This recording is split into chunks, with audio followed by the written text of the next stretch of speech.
Welcome to the shadowy realm where medieval alchemy danced between salvation and damnation, where learned men toiled in secret chambers, pursuing forbidden knowledge that could either transform base metals into gold or condemn their very souls to eternal torment.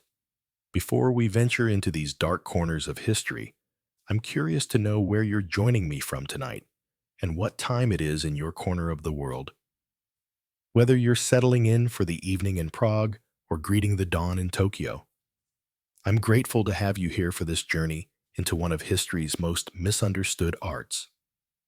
If you find yourself drawn to these explorations of humanity's darker chapters, that subscribe button awaits your touch, ensuring you never miss our descents into the forgotten realms of the past. Now, dim the lights and let your mind wander with me to a time when the boundary between science and sorcery was razor thin, and a single misstep could mean the difference between enlightenment and the executioner's block. The medieval world was a place of profound contradictions, where the light of knowledge flickered precariously against the overwhelming darkness of ignorance and superstition. In this twilight realm, alchemy emerged not merely as a primitive precursor to chemistry, but as something far more dangerous and seductive. It was a forbidden art that promised to unlock the very secrets of creation itself, to transmute not only metals, but the human soul.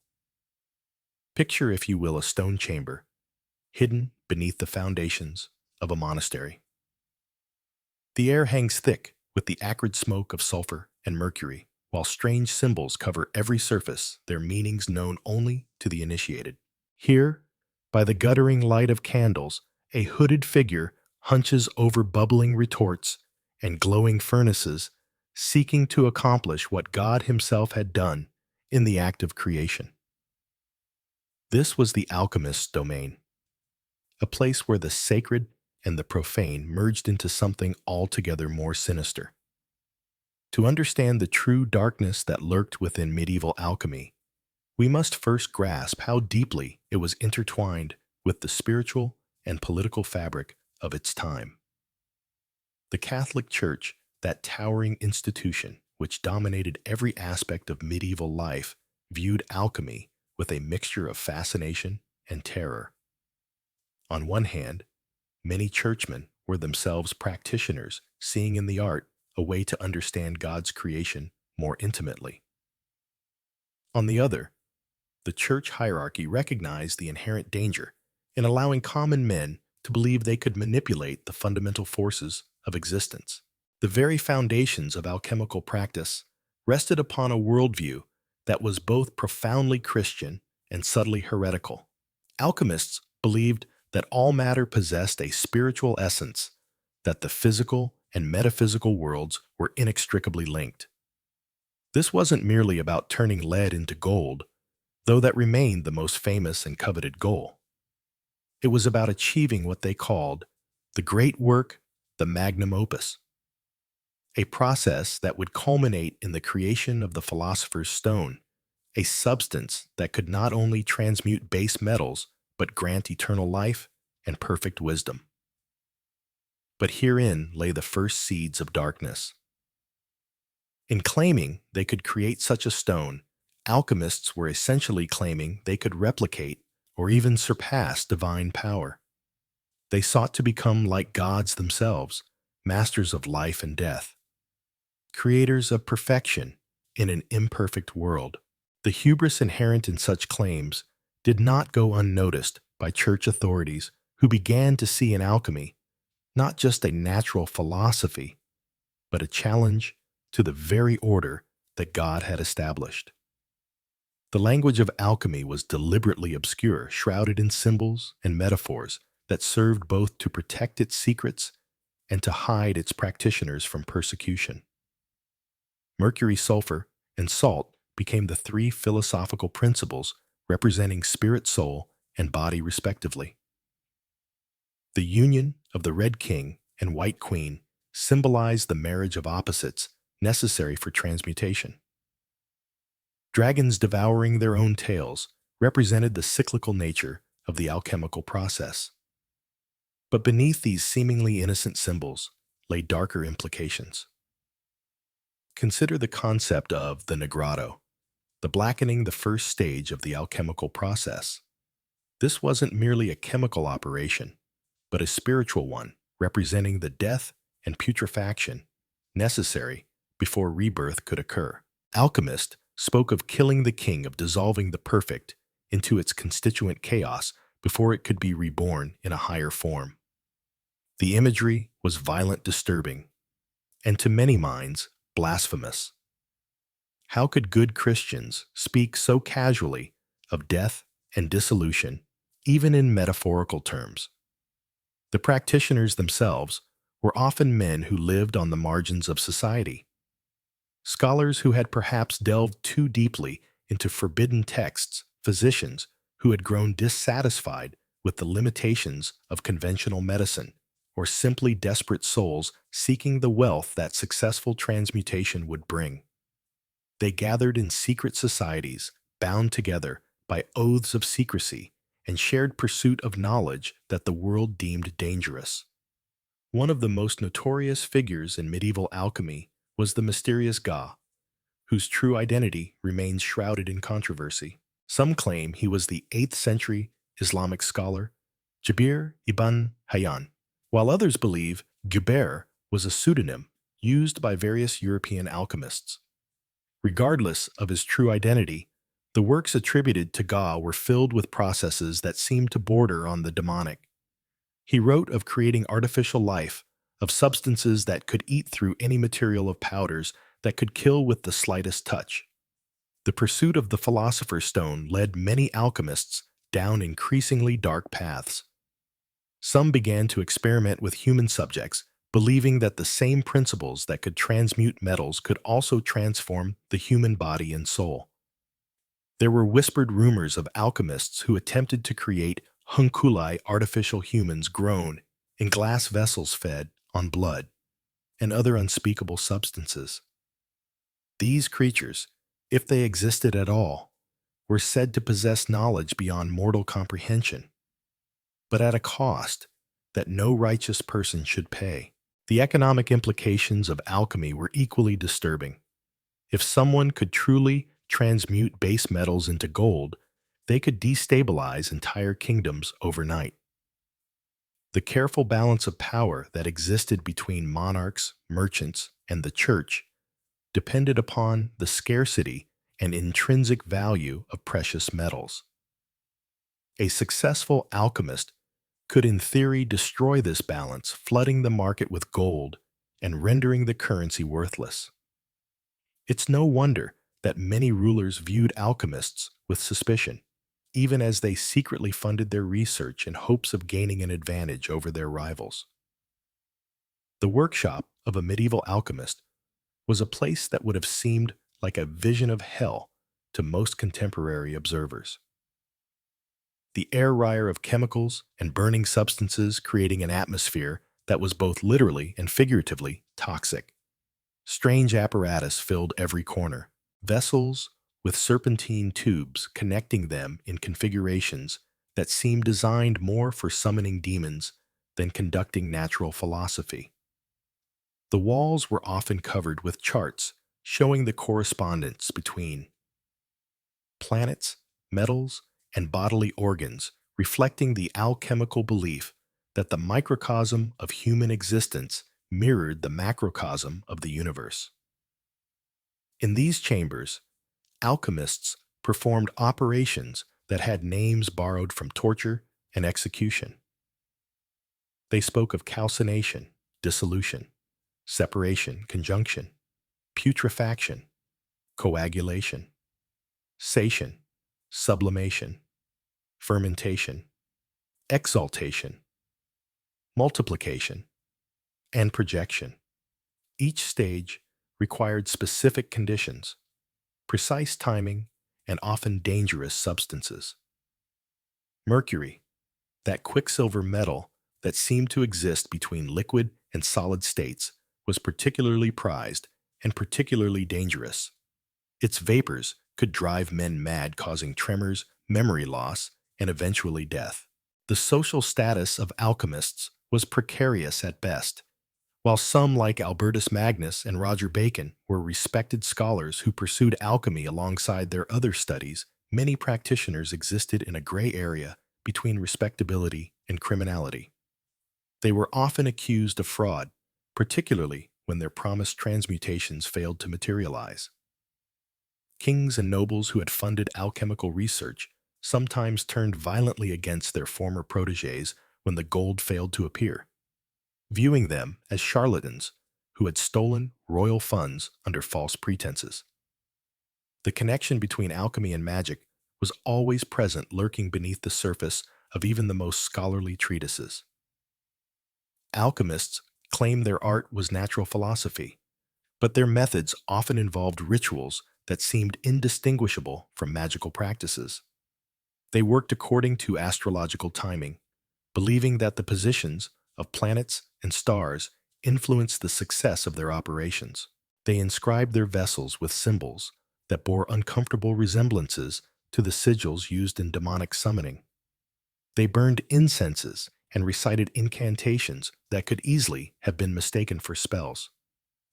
Perhaps most disturbing of all was the way alchemy began to influence medical practice.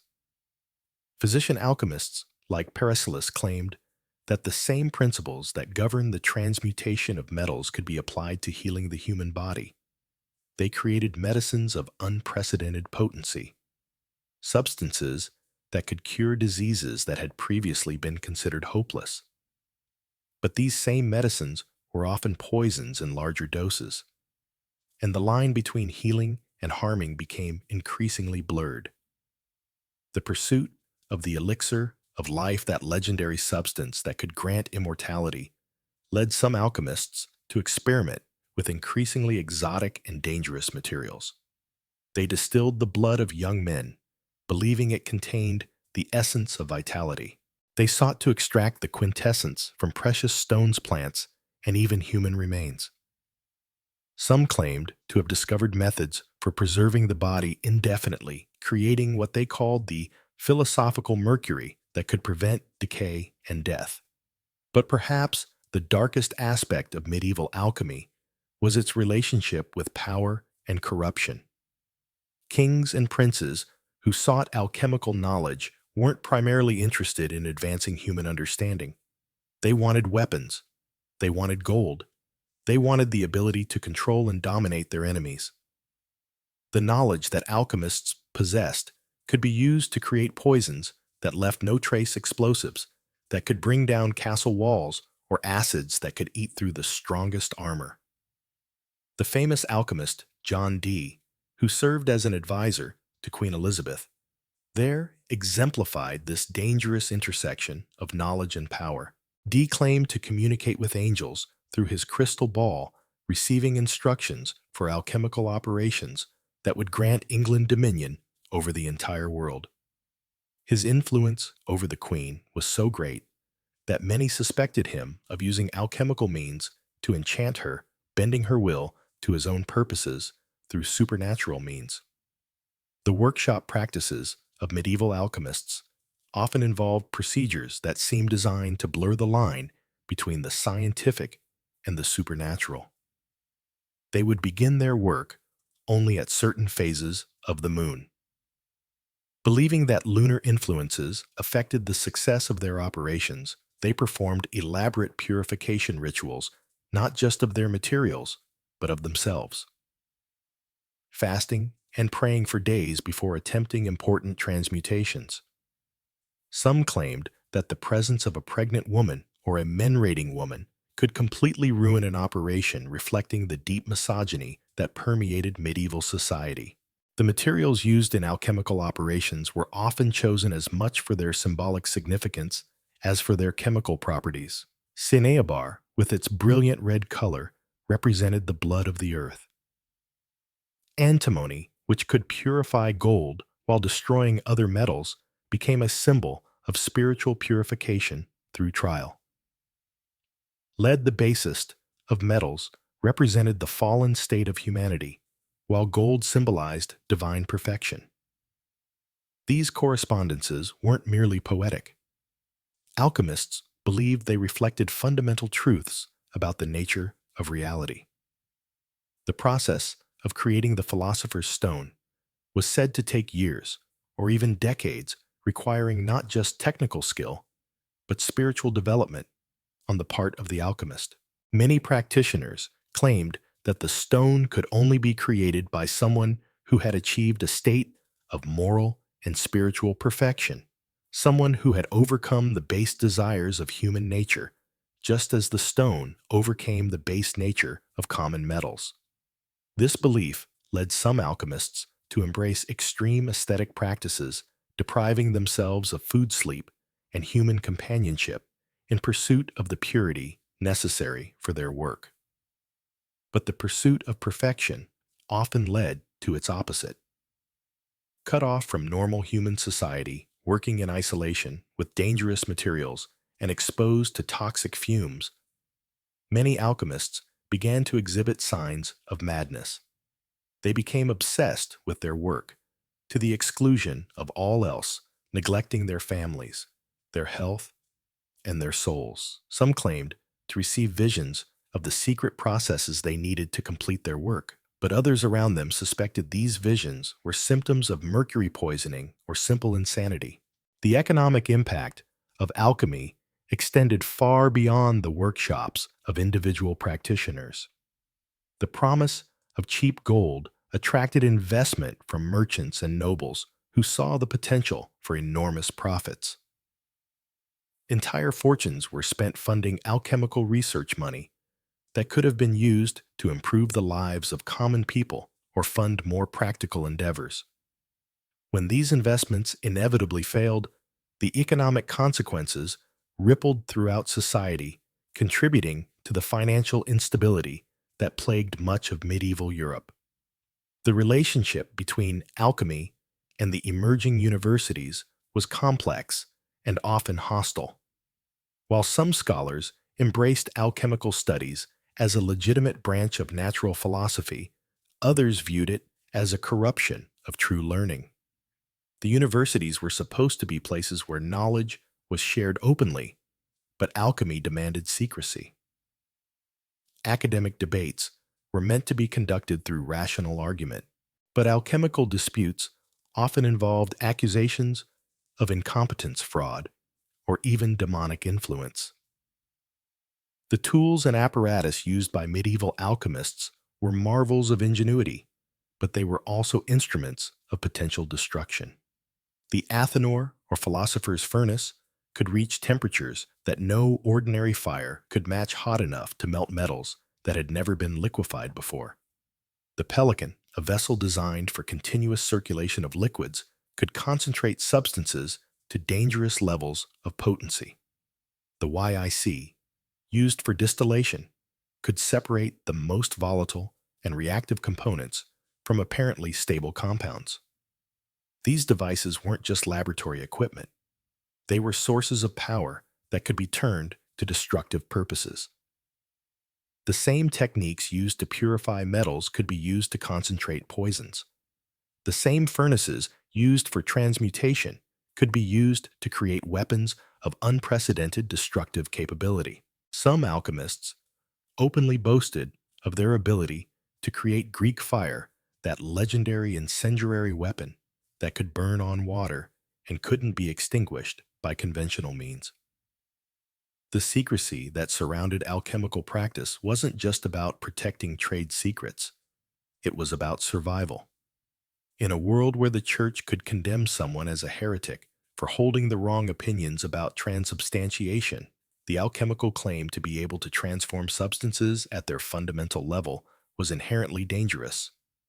The Inquisition kept careful watch on alchemical practitioners, always ready to investigate claims of demonic influence or heretical beliefs. The coded language that alchemists used to describe their processes served multiple purposes. It protected them from persecution by making their work incomprehensible to outsiders. It also created a sense of exclusivity and mystery that attracted new practitioners. But perhaps most importantly, It allowed them to make claims that couldn't be easily tested or disproven. When an alchemical operation failed, the practitioner could always claim that the failure was due to misunderstanding the coded instructions, rather than to any fundamental flaw in the theory. The influence of alchemy on medieval medicine was particularly troubling. Physician alchemists claimed that diseases were caused by imbalances in the body's fundamental principles, just as impure metals were caused by imbalances in their elemental composition. This led to treatments that were often more dangerous than the diseases they were meant to cure. Patients were given preparations containing mercury arsenic and other toxic substances, justified by the belief that these poisons could be transformed into medicines through proper alchemical preparation. The quest for the universal solvent, a substance that could dissolve anything, exemplified the dangerous ambitions of medieval alchemists. Such a substance would have been incredibly valuable for extracting precious metals from ores or for medical applications, but it would also have been a weapon of unimaginable destructive power.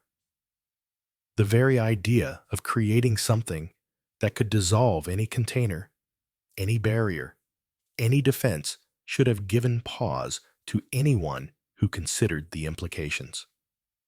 The alchemical concept of correspondence.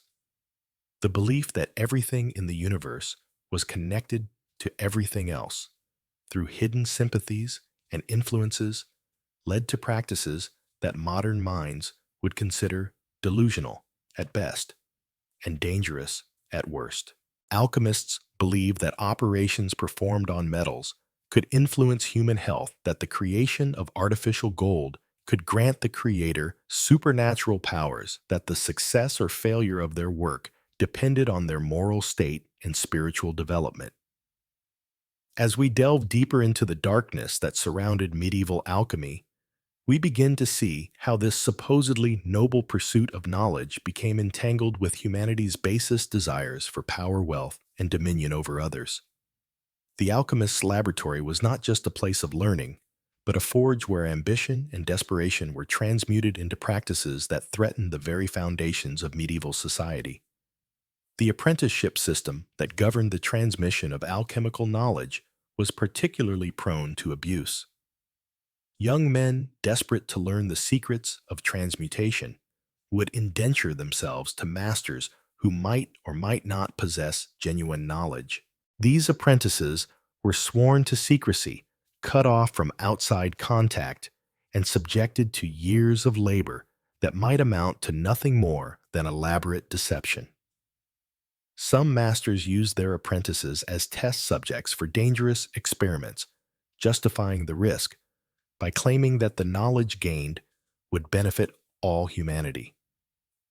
The gender dynamics within alchemical practice reflected and amplified the misogyny of medieval society. While some women, like the legendary Mary the Prophetess, were credited with important alchemical discoveries, most practitioners were men who viewed feminine influence as corrupting to their work. The alchemical process itself was often described in terms of violent sexual imagery, with metals being forcibly united in what was called the chemical wedding. This language wasn't merely metaphorical.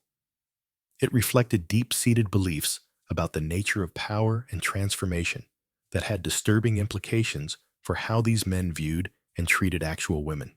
The international network of alchemical practitioners created opportunities for the spread of dangerous knowledge across political and cultural boundaries. Texts that had been banned in one kingdom could easily resurface in another, translated into new languages and adapted to local conditions. Islamic alchemical knowledge filtered into Christian Europe through Spain and Sicily, bringing with it techniques and theories that European authorities found threatening. Similarly, European innovations found their way into the Islamic world and beyond, creating a global community of practitioners who owed allegiance to no earthly authority. The economic implications of successful alchemy extended far beyond the simple creation of gold. If alchemists could truly transmute base metals, they could potentially control the entire monetary system of medieval Europe. The value of currency depended on the scarcity of precious metals, and unlimited gold production would have destroyed the economic foundations of feudal society. Some rulers secretly funded alchemical research while publicly condemning it, hoping to gain an advantage over their rivals, while preventing their enemies from achieving the same breakthrough. The connection between alchemy and astrology added another layer of darkness to the art. Alchemists believed that their work had to be timed according to celestial influences, that the positions of planets and stars affected the success of their operations. This wasn't merely a matter of choosing auspicious dates. It implied that human actions were subject to cosmic forces beyond their control. Such beliefs undermined the Christian doctrine of free will and suggested that ultimate power resided not with God, but with those who could master these hidden influences. The preservation of alchemical knowledge through secret societies and coded manuscripts created a parallel tradition of learning that existed alongside and sometimes in opposition to the official teachings of the church and the universities. These hidden networks allowed dangerous ideas to survive periods of persecution and to spread in ways that were difficult for authorities to monitor or control. The very existence of such networks implied that there were truths too dangerous for ordinary people to know. Knowledge that had to be carefully guarded and transmitted only to the worthy. The psychological toll of alchemical practice was severe and often ignored by those who focused only on the potential rewards. Practitioners spent years in isolation, working with toxic materials, following procedures that often failed for reasons they couldn't understand. The constant exposure to mercury vapor alone was enough to cause permanent neurological damage. But alchemists also worked with arsenic lead and other substances that could accumulate in the body over time. The mental effects of this chronic poisoning were often mistaken for divine inspiration or demonic influence, further blurring the line between science and superstition. The quest for artificial life represented perhaps the darkest ambition of medieval alchemy. Some practitioners claimed to have created homunculi, tiny artificial humans, grown in glass vessels through alchemical processes. These creatures were said to possess supernatural knowledge and abilities, but their creation required materials and procedures that would have horrified any decent person. The very attempt to create life artificially was seen by many as an usurpation of divine prerogative, a sin so grave that it warranted the most severe punishment. The influence of alchemy on medieval warfare was profound and largely hidden from historical records. Alchemists who served military leaders weren't just creating better alloys for weapons and armor. They were developing incendiary compounds, toxic gases, and other weapons that challenged the Kioalic ideals of medieval combat.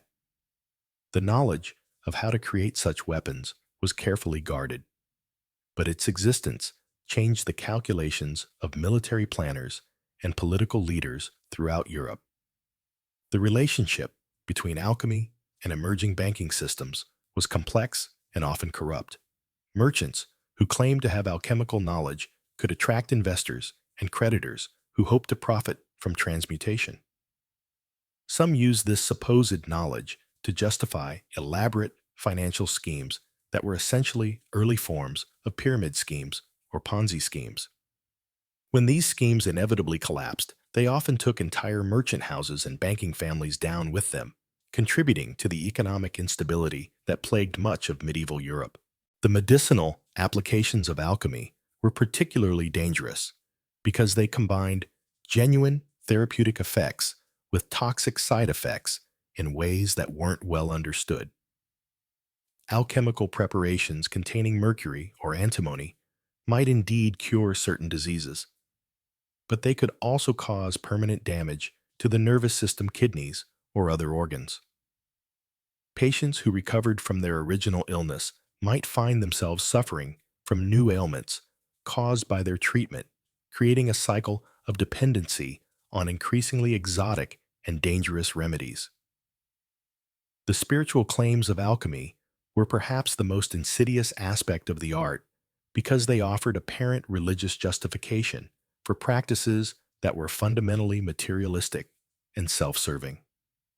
Alchemists claimed that their work was a form of prayer, that the transmutation of metals was a reflection of the soul's journey toward perfection, that the philosopher's stone was a symbol of divine grace. These claims allowed them to present their pursuit of wealth and power as a form of religious devotion, making it more difficult for church authorities to condemn their activities without appearing to oppose spiritual development itself.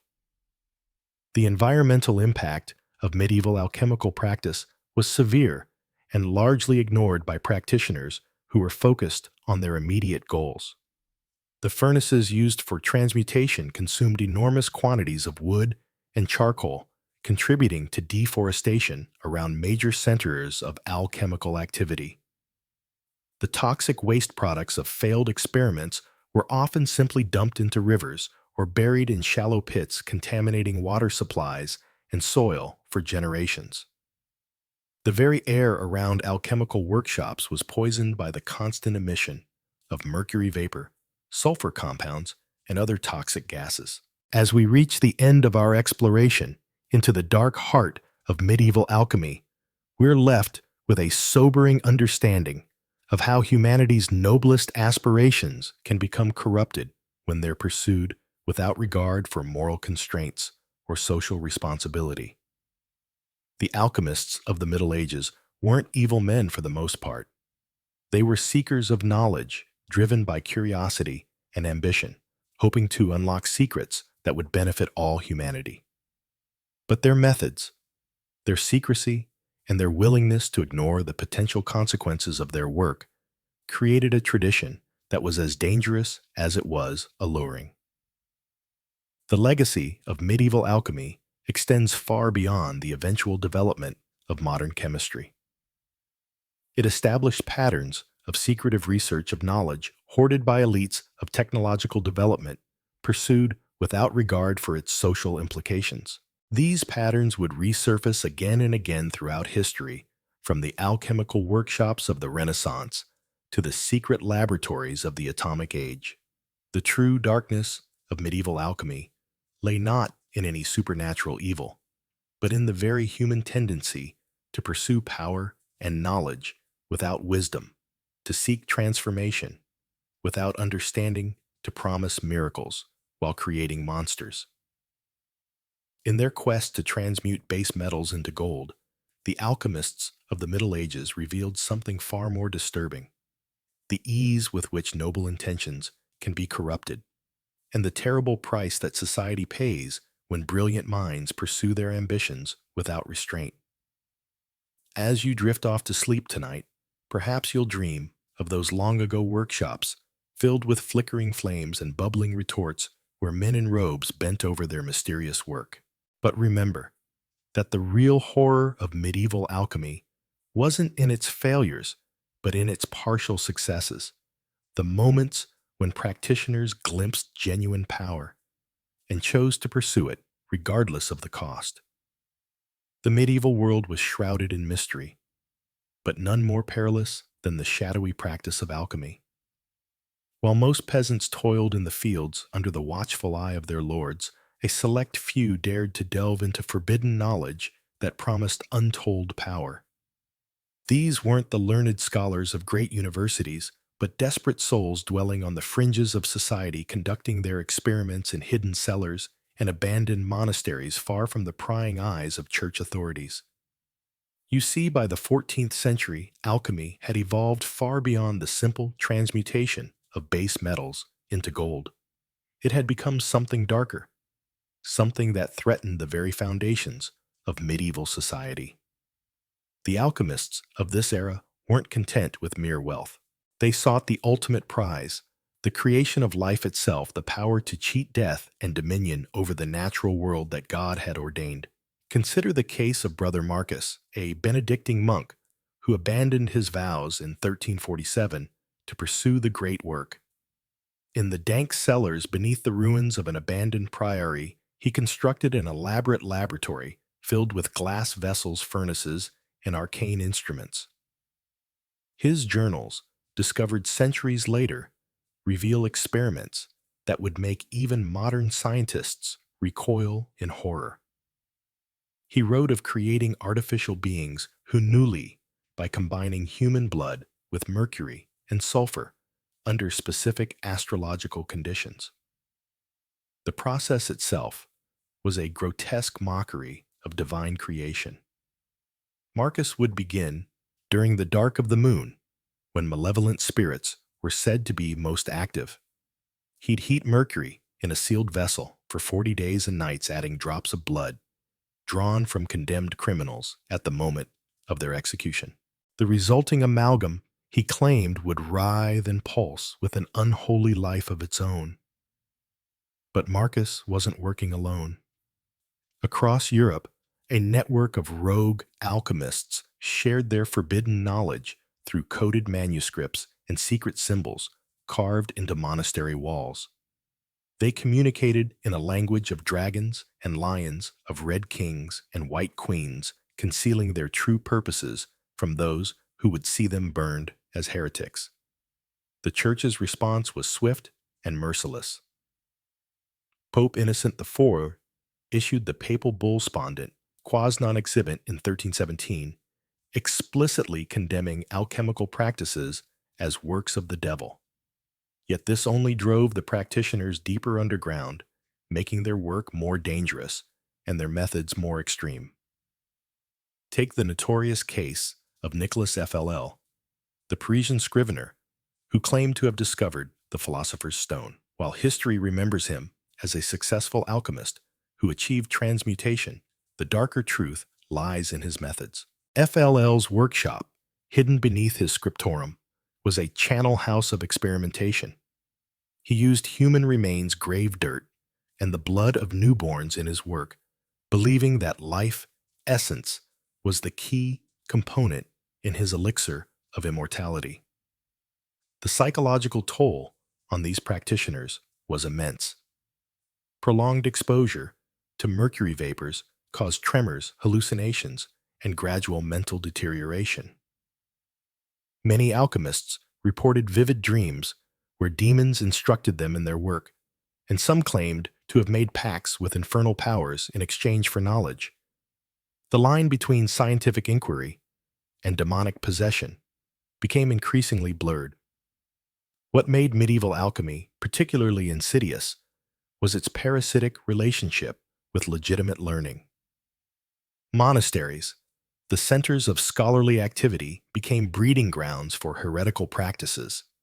Monks with access to ancient texts and laboratory facilities found themselves drawn into increasingly dangerous experiments. The very institutions meant to preserve Christian knowledge became corrupted from within. The alchemists developed an elaborate mythology around their work, claiming descent from Hermes Trismegistus and drawing upon Islamic, Jewish, and pagan traditions. They believed that through their art they could reverse the fall of man and return to the primordial state of Adam before the corruption of sin. This wasn't mere metallurgy. It was a direct challenge to Christian doctrine. The equipment alone tells a story of obsession and danger. Alchemical laboratories were filled with pelicans and retorts, each designed for specific stages of the great work. The smell of sulfur and burning metals permeated these spaces, while the constant heat from furnaces made them nearly unbearable. Many alchemists suffered severe burns and lung damage from their work, yet they persisted, driven by visions of ultimate power. Perhaps most disturbing were the human experiments. Medieval alchemists believed that the microcosm of the human body reflected the macrocosm of the universe. They conducted vivisections on condemned criminals and the mentally ill, seeking to understand the seat of the soul and the mechanism of life itself. These practices, conducted in secret and without any ethical constraints, represented a complete abandonment of Christian morality. The social impact of alchemy extended far beyond individual practitioners. Entire communities could be thrown into chaos when an alchemist's experiments went wrong. Toxic fumes poisoned wells, strange fires consumed buildings, and unexplained illnesses spread through populations. The people lacking any understanding of chemistry attributed these disasters to witchcraft and demonic influence, leading to witch hunts and mass hysteria. The economic disruption was equally severe. Alchemists' claims of being able to produce gold led to widespread counterfeiting and currency manipulation. Kings and nobles, desperate for wealth to fund their wars, secretly patronized alchemical research, undermining the stability of medieval monetary systems. The promise of unlimited gold proved as corrosive to society as any acid in the alchemist's laboratory. Women, too, were drawn into this dark world, though their participation took different forms. Female alchemists often specialized in poisons and love potions, using their knowledge of herbs and distillation to create substances that could kill or control. These women operated in the shadows of medieval society, serving nobles who needed their enemies eliminated quietly or their spouses made compliant. The religious implications were profound and terrifying. Alchemy represented a fundamental rejection of divine providence, replacing faith in God's will with belief in human manipulation of natural forces. Alchemists saw themselves as co-creators with God, or in some cases, as rivals to divine power. This hubris inevitably led to spiritual corruption and, according to church doctrine, eternal damnation. The preservation of alchemical knowledge required elaborate security measures. Manuscripts were written in multiple codes, hidden in false walls, or buried in remote locations. The most dangerous formulas were committed to memory and passed down through chains of master and apprentice, creating secret lineages that persisted for generations. Some knowledge was deliberately fragmented, with different practitioners holding pieces of larger formulas to prevent any single individual from wielding too much power. As the medieval period drew to a close, alchemy's influence had thoroughly permeated European society. What began as a quest for material transformation had become a comprehensive system of thought that challenged every aspect of medieval life. The seeds of the scientific revolution were planted in alchemical laboratories, but so too were the roots of occultism and magical thinking that would persist for centuries. The legacy of medieval alchemy serves as a stark reminder of the dangers inherent in the pursuit of knowledge without moral constraints. These practitioners, driven by ambition and desperation, created a shadow science that operated outside the bounds of religious and social authority. Their work advanced human understanding of chemistry and metallurgy, but at a terrible cost in human lives and social stability. The true darkness of medieval alchemy lay not in its failure to transmute lead into gold, but in its success at transmuting human souls into something unrecognizable. The pursuit of transmutation was merely the beginning of alchemy's dark descent into forbidden territories. As practitioners delved deeper into the mysteries of matter and spirit, they began to explore realms that the church and society deemed not just heretical, but genuinely dangerous. The alchemical laboratory, hidden away in castle dungeons or remote forest clearings, became a theater of operations where the boundaries between science and sorcery dissolved completely. The true darkness of medieval alchemy lay not in its failure to create gold, but in its success at creating something far more sinister. A network of secret knowledge that challenged the very foundations of medieval society. Alchemists began to see themselves as a chosen few privy to divine secrets that elevated them above common mortals. This hubris would lead them down paths that even today seem shocking in their audacity and moral blindness. Consider the figure of Roger Bacon, the 13th century Franciscan friar, whose alchemical pursuits earned him the suspicion of his own order. Bacon's writings, carefully coded to avoid persecution, hint at experiments that went far beyond the simple transformation of base metals. He wrote of creating artificial life, of prolonging human existence indefinitely, and of commanding the very forces of nature through alchemical manipulation. His contemporary, Albertus Magnus, was rumored to have created an artificial man, a homunculus, that could speak and reason like a human being. These weren't mere fantasies or metaphorical exercises. Medieval alchemists genuinely believed they could create life from lifeless matter, and they pursued this goal with a dedication that bordered on obsession. The process of creating a homunculus, as described in alchemical texts, involved combining human bodily fluids with various metals and minerals, then subjecting the mixture to precise heating and cooling cycles over periods of months or even years. The ethical implications of such experiments were either ignored or rationalized away through elaborate theological justifications. The alchemical pursuit of immortality proved even more dangerous.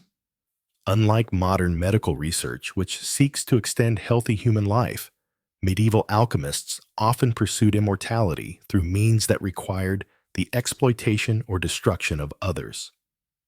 The legendary philosopher's stone was said by some practitioners to require human sacrifice for its creation. Nicholas Fll., perhaps the most famous alchemist of the medieval period, was rumored to have achieved immortality through his alchemical work, but whispers followed him throughout his life about the true source of his longevity. These whispers weren't entirely unfounded. Alchemical texts from the period contained disturbing references to the use of human blood organs and other bodily materials in various experiments. The line between alchemy and necromancy became increasingly blurred as practitioners sought to harness the life force itself. Some alchemists claimed that the essence of youth could be extracted from the young and transferred to the aged, leading to horrifying experiments that would not be out of place in the darkest horror stories. The secrecy that surrounded these practices only intensified their sinister nature.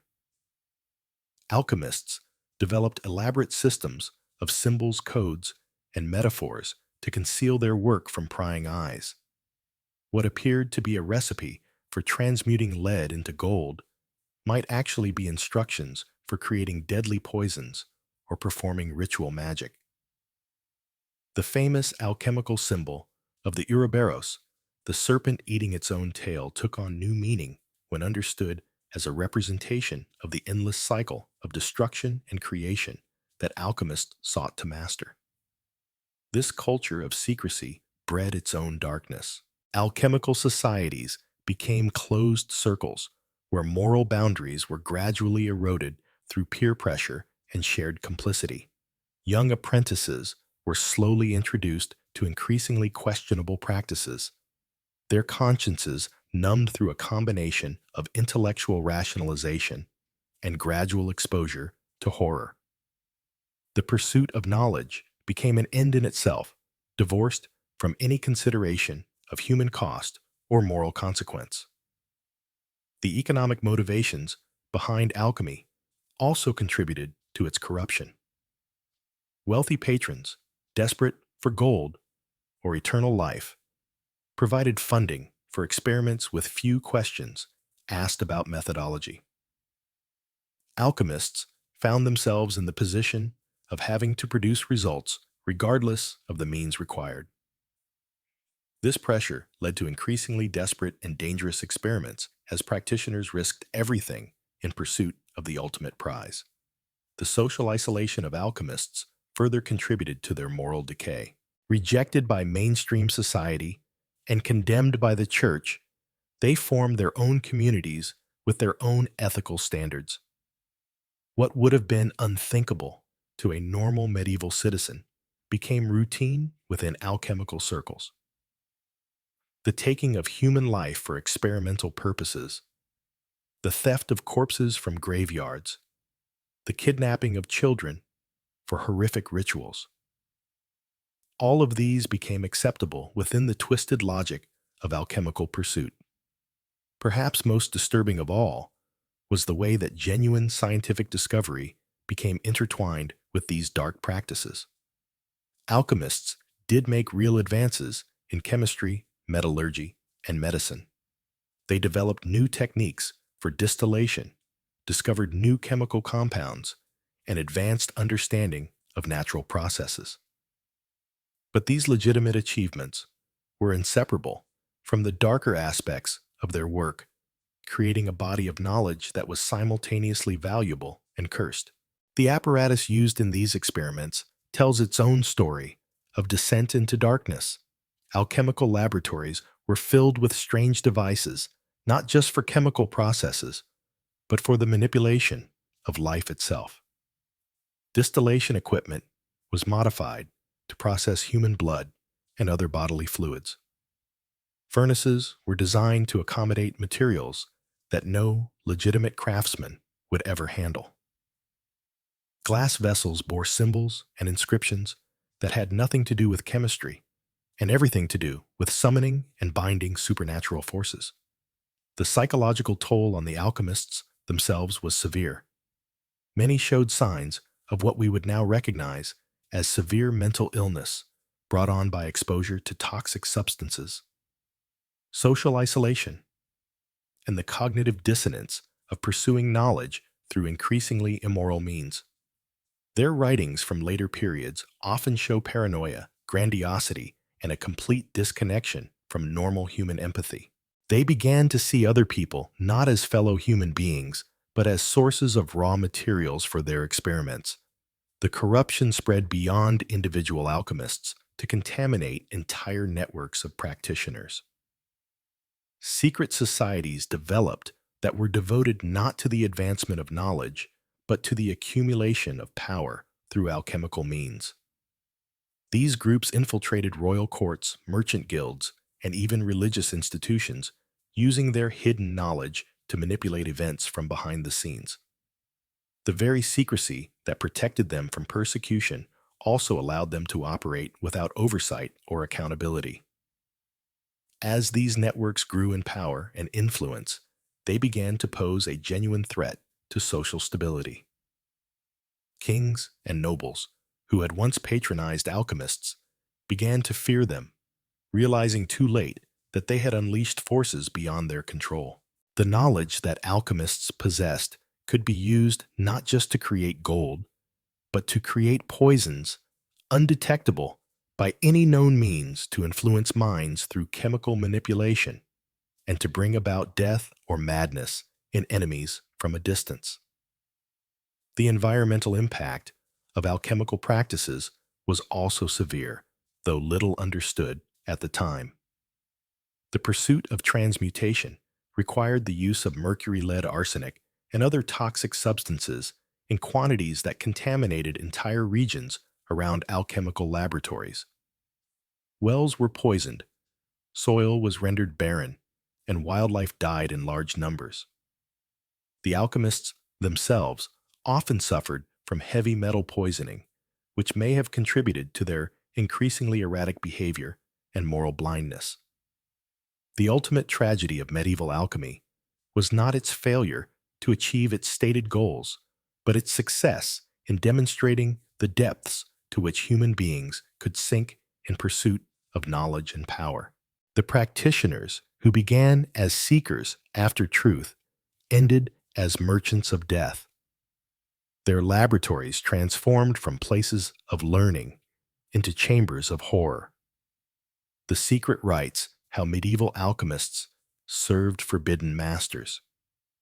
But even as they pursued these grandiose dreams of transmutation and enlightenment, many alchemists found themselves drawn into darker territories that demanded not just their knowledge, but their very souls. For you see, the pursuit of forbidden knowledge rarely comes without a price. And in medieval times, that price was often paid in blood corruption and servitude to forces that should never have been awakened. Consider the shadowy figure of Brother Augustine, a Franciscan monk, who operated a clandestine laboratory beneath the monastery of Sandon in the 13th century. By day, he ministered to the sick and tended to his religious duties with apparent devotion.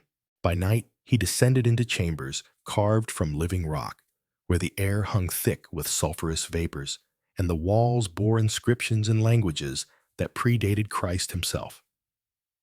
Augustine's journals, discovered centuries later, bricked up behind a false wall, reveal the gradual corruption of a man who began with noble intentions. His early entries speak of wanting to create medicines for the poor, to transmute lead into gold, to fund the monastery's charitable works. You see, Augustine had made contact with something through his alchemical workings, something that offered him power beyond his wildest dreams, but demanded ever greater sacrifices in return. At first, it was simple enough. A few drops of his own blood mixed into the crucible. The sacrifice of laboratory animals during specific lunar phases. But the demands escalated, as they always do, when one trafficked to graveyards where Augustine would harvest bone dust from the recently buried. They tell of midnight rituals conducted in hidden chambers where he would burn offerings of rare herbs while chanting incantations that made his throat bleed from the very act of speaking them. And they reveal the ultimate horror that Augustine was not working alone, but was part of a network of corrupted alchemists spread across medieval Europe, all serving the same dark masters. This network, which they called the Order Mortis AA, or the Order of the Golden Death, represented the shadow side of medieval alchemy. While Public F-facing alchemists like Albertus Magnus and Roger Bacon pursued their studies within the bounds of Christian doctrine. These secret practitioners delved into arts that would have seen them burned as heretics had their activities been discovered. Their laboratories were temples to corruption, where crucifixes hung upside down and the tools of their trade were consecrated with blood rather than holy water. They worked not just with mercury and sulfur, but with substances that defied natural law. Powdered meteorites that glowed with their own inner light. Crystallized essences extracted from the dying breath of plague victims. Oils distilled from plants that grew only in soil soaked with innocent blood. The rituals they performed were grotesque parodies of the Christian Mass, where a priest would elevate the host. These corrupted alchemists would raise vessels filled with bubbling concoctions of human bile and molten silver. Where hymns should have been sung, they chanted formula in the Enochian tongue, each syllable causing the very air to shimmer with malevolent energy.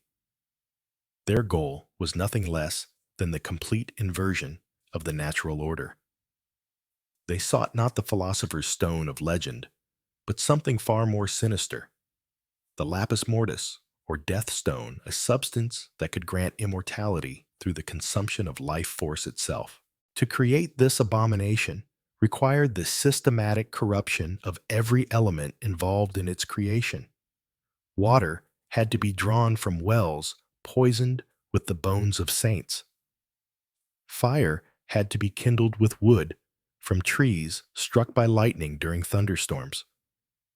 Earth had to be gathered from the sites of mass graves, and air had to be captured during the final exhalations of those dying in despair. Each component carried within it not just physical properties, but spiritual corruption that infected everything it touched. The process of creating the death stone was said to take 7 years, during which the alchemist would gradually surrender pieces of their humanity to their dark patrons. They would begin to age backwards, but at a terrible cost. Their memories would fade, replaced with alien knowledge that drove many to madness.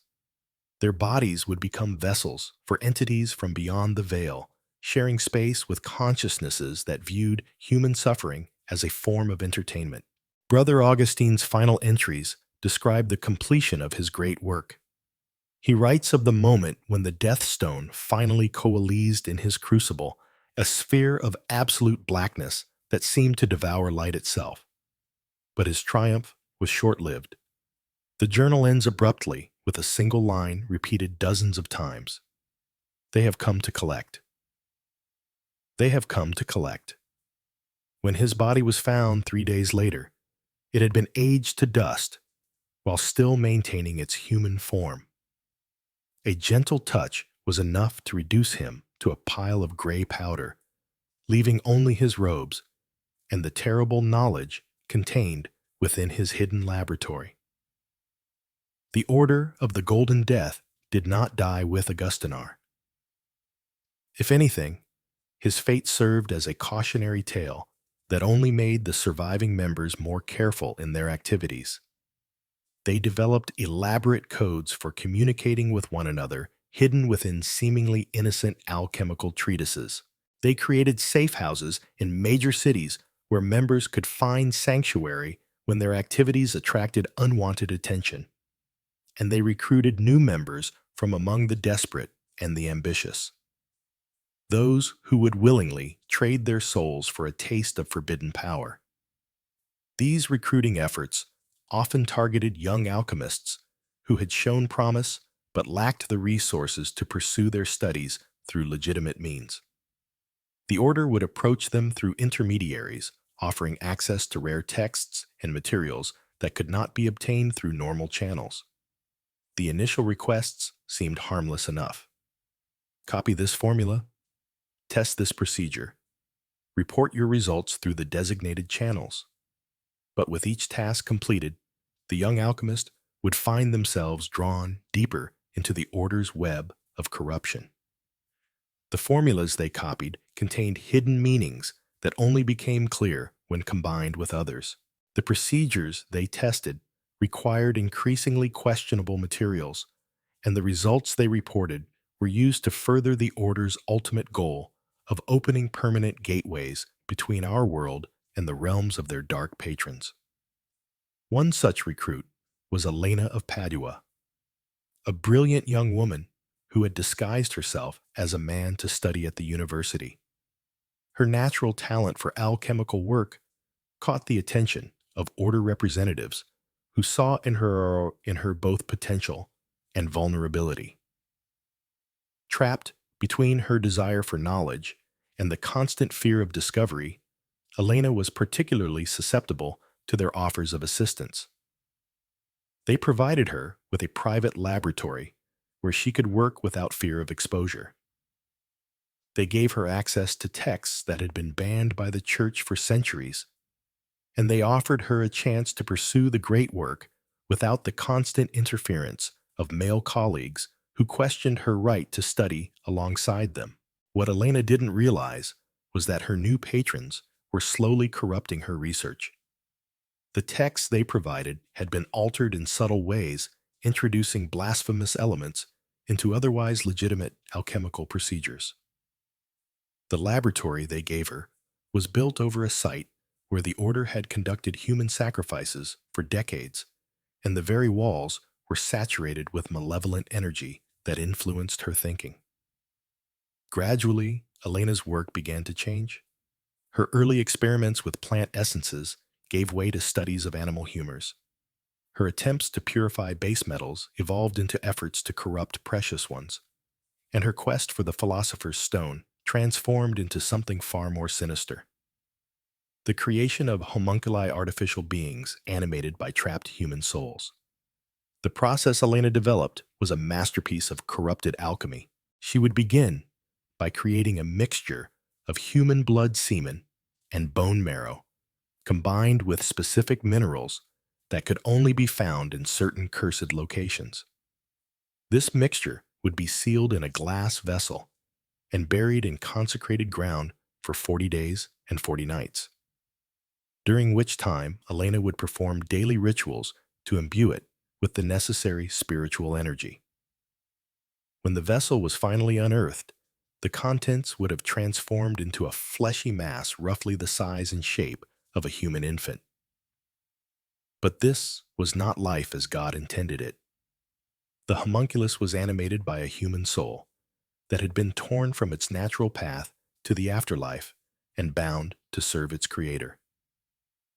These souls trapped in artificial flesh were driven mad by their unnatural existence and became sources of immense suffering for all who encountered them. Elena created dozens of these abominations before she finally understood the true nature of her work. The realization came when she recognized the face of her first homunculus. It bore the features of her younger brother, who had died of plague the previous year. The order had somehow captured his soul during its journey to the afterlife and provided it to Alelonena as raw material for her experiments. The horror of what she had done drove Alelonena to attempt to destroy her creations and expose the order's activities to the church authorities. But the order had anticipated this possibility. On the night she planned to flee Padua with evidence of their crimes, Elena was found in her laboratory, her body contorted in impossible ways, and her face frozen in an expression of absolute terror.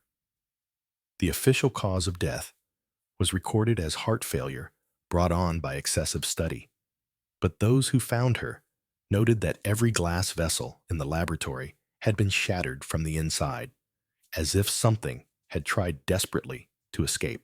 The homunculi were never found, though rumors persisted for years of strange children seen wandering the countryside around Padua. Children who cast no shadows and whose touch brought madness to all who encountered them. Stories like Alelenena's were whispered in the secret corners of medieval society, serving as warnings to those who might be tempted to pursue knowledge at any cost. But for every alchemist who heeded these warnings, there were others who saw them as challenges to be overcome. The lure of forbidden power proved too strong for many to resist, and the order of the Golden Death continued to grow throughout the medieval period. Their influence extended far beyond individual alchemists. They infiltrated royal courts, offering their services to kings and nobles who desired power over their enemies. They established secret schools where the children of the wealthy could be taught the dark arts alongside more conventional subjects. And they created vast networks of spies and informants who helped them identify potential threats to their activities. The order's ultimate goal was nothing less than the complete transformation of human society. They believed that by corrupting enough individuals and introducing sufficient chaos into the world, they could weaken the barriers between dimensions and allow their otherworldly patrons to manifest permanently in our reality. This would usher in a new age where the natural order would be overturned, and those who had served the dark powers would be rewarded with dominion over the corrupted earth. To achieve this goal, they needed to corrupt not just individual alchemists, but the very practice of alchemy itself. They began introducing false information into legitimate texts, creating confusion and doubt among honest practitioners. They sponsored public demonstrations of alchemical procedures that ended in spectacular failures, discrediting the entire field in the eyes of secular authorities. And they spread rumors linking alchemy to heresy and witchcraft, ensuring that practitioners would be driven underground, where the order could more easily control them. The order's most ambitious project was the creation of what they called the Magnum Maleficium, or Great Evil Work. This was to be a massive alchemical operation conducted simultaneously across multiple locations throughout Europe, designed to create a permanent rift in reality that would allow their patrons to cross over en masse. The ritual required precise coordination between dozens of corrupted alchemists, each performing their part of the greater working at exactly the right moment. The scale of preparation involved was staggering. Rare materials had to be gathered from across the known world, Sites of ancient power had to be identified and prepared through months of preliminary rituals, and the timing had to be calculated to coincide with a rare astronomical alignment that occurred only once every several centuries. For 3 years, the order worked toward this goal, sacrificing everything in pursuit of their ultimate victory. They abandoned all pretense of secrecy, openly recruiting new members and establishing laboratories in major cities throughout Europe. They assassinated church officials who investigated their activities too closely, and they began stockpiling the massive quantities of corrupted materials necessary for their great working. But their hubris proved to be their downfall. The scale of their activities finally attracted the attention of the church's most elite investigators, men who had been trained specifically to combat supernatural threats, led by a mysterious figure known only as Father Morai. These investigators began systematically hunting down order members and destroying their laboratories. Father Morai was himself a former alchemist, one who had glimpsed the true nature of the forces the order served and dedicated his life to opposing them. He understood their methods because he had once practiced them himself, and he knew their weaknesses because he had once shared them. His investigators were equipped with blessed weapons and protective talismans, and they moved with the efficiency of those who understood exactly what they faced. The final confrontation came on the night the order attempted to perform the Magnum Malapisium. As alchemists across Europe began their synchronized ritual, Father Morai's forces struck simultaneously at multiple locations. The battles that followed were unlike anything seen before or since, combining physical combat with supernatural warfare that left entire city blocks in ruins. In London, the Order's laboratory was hidden beneath the tower itself, and the fighting that erupted there was said to have caused the Tempomays to run red for 3 days. In Paris, the conflict centered around Notre Dame Cathedral, where Order members had attempted to corrupt the very foundations of the holy site. And in Rome, the battle raged through the catacombs themselves, where the ancient dead rose to defend their resting places against desecration. The Order's defeat was total and devastating. Those members who were not killed in the fighting were subjected to special church tribunals that condemned them to fates worse than mere execution. Their laboratories were not just destroyed, but consecrated, ensuring that the corruption they contained could never again take root, and their texts and materials were gathered and sealed away in the deepest vaults of the Vatican, where they remain to this day. But the victory came at a terrible cost. The incomplete Magnum Maleficium had still managed to weaken the barriers between worlds, creating dozens of small rifts that allowed lesser entities to slip through into our reality. These creatures, feeding on human fear and suffering, became the basis for many of the monster legends that plagued Europe for centuries afterward. Moreover, the destruction of the Order scattered its surviving members across the globe, where they established new cells and began the slow process of rebuilding their organization. They learned from their mistakes, becoming more secretive and more careful in their recruitment, and they adapted their methods to work within the changing intellectual climate of the Renaissance and beyond. The legacy of the Order of the Golden Death serves as a grim reminder of the dangers inherent in the pursuit of forbidden knowledge. Medieval alchemy, for all its genuine scientific achievements, also opened doors that should have remained closed. It attracted individuals who were willing to sacrifice not just their own humanity, but the safety of all mankind in pursuit of power and immortality. These corrupted practitioners left behind a trail of suffering that extended far beyond their own lifetimes. The entities they summoned did not simply vanish when their masters died. The rifts they opened did not automatically seal themselves, and the knowledge they accumulated did not disappear with them, but rather passed into the hands of new generations of seekers who believed they could succeed where their predecessors had failed.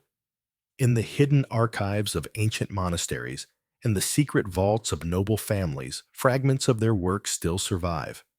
Partial formulas written in languages that hurt the mind to read. Diagrams of ritual circles that seem to shift and change when viewed directly.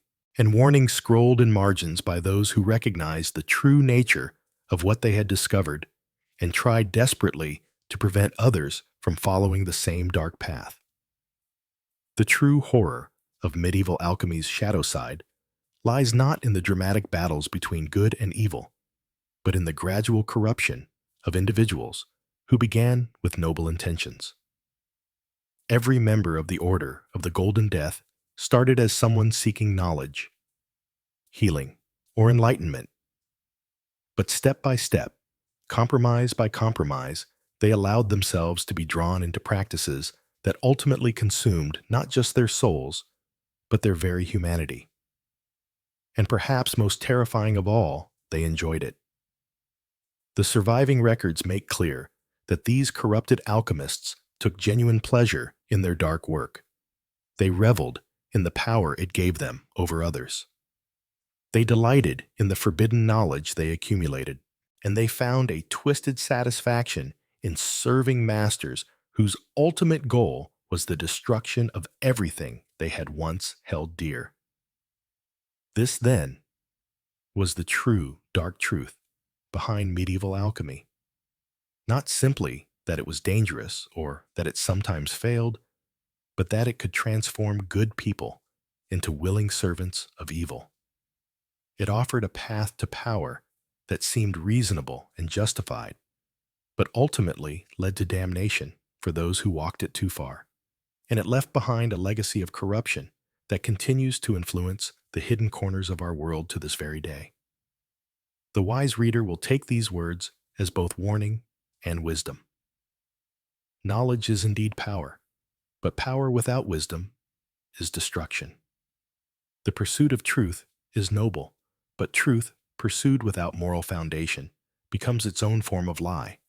And the desire to transcend human limitations, while natural and understandable, can lead to the loss of everything that makes us human in the first place.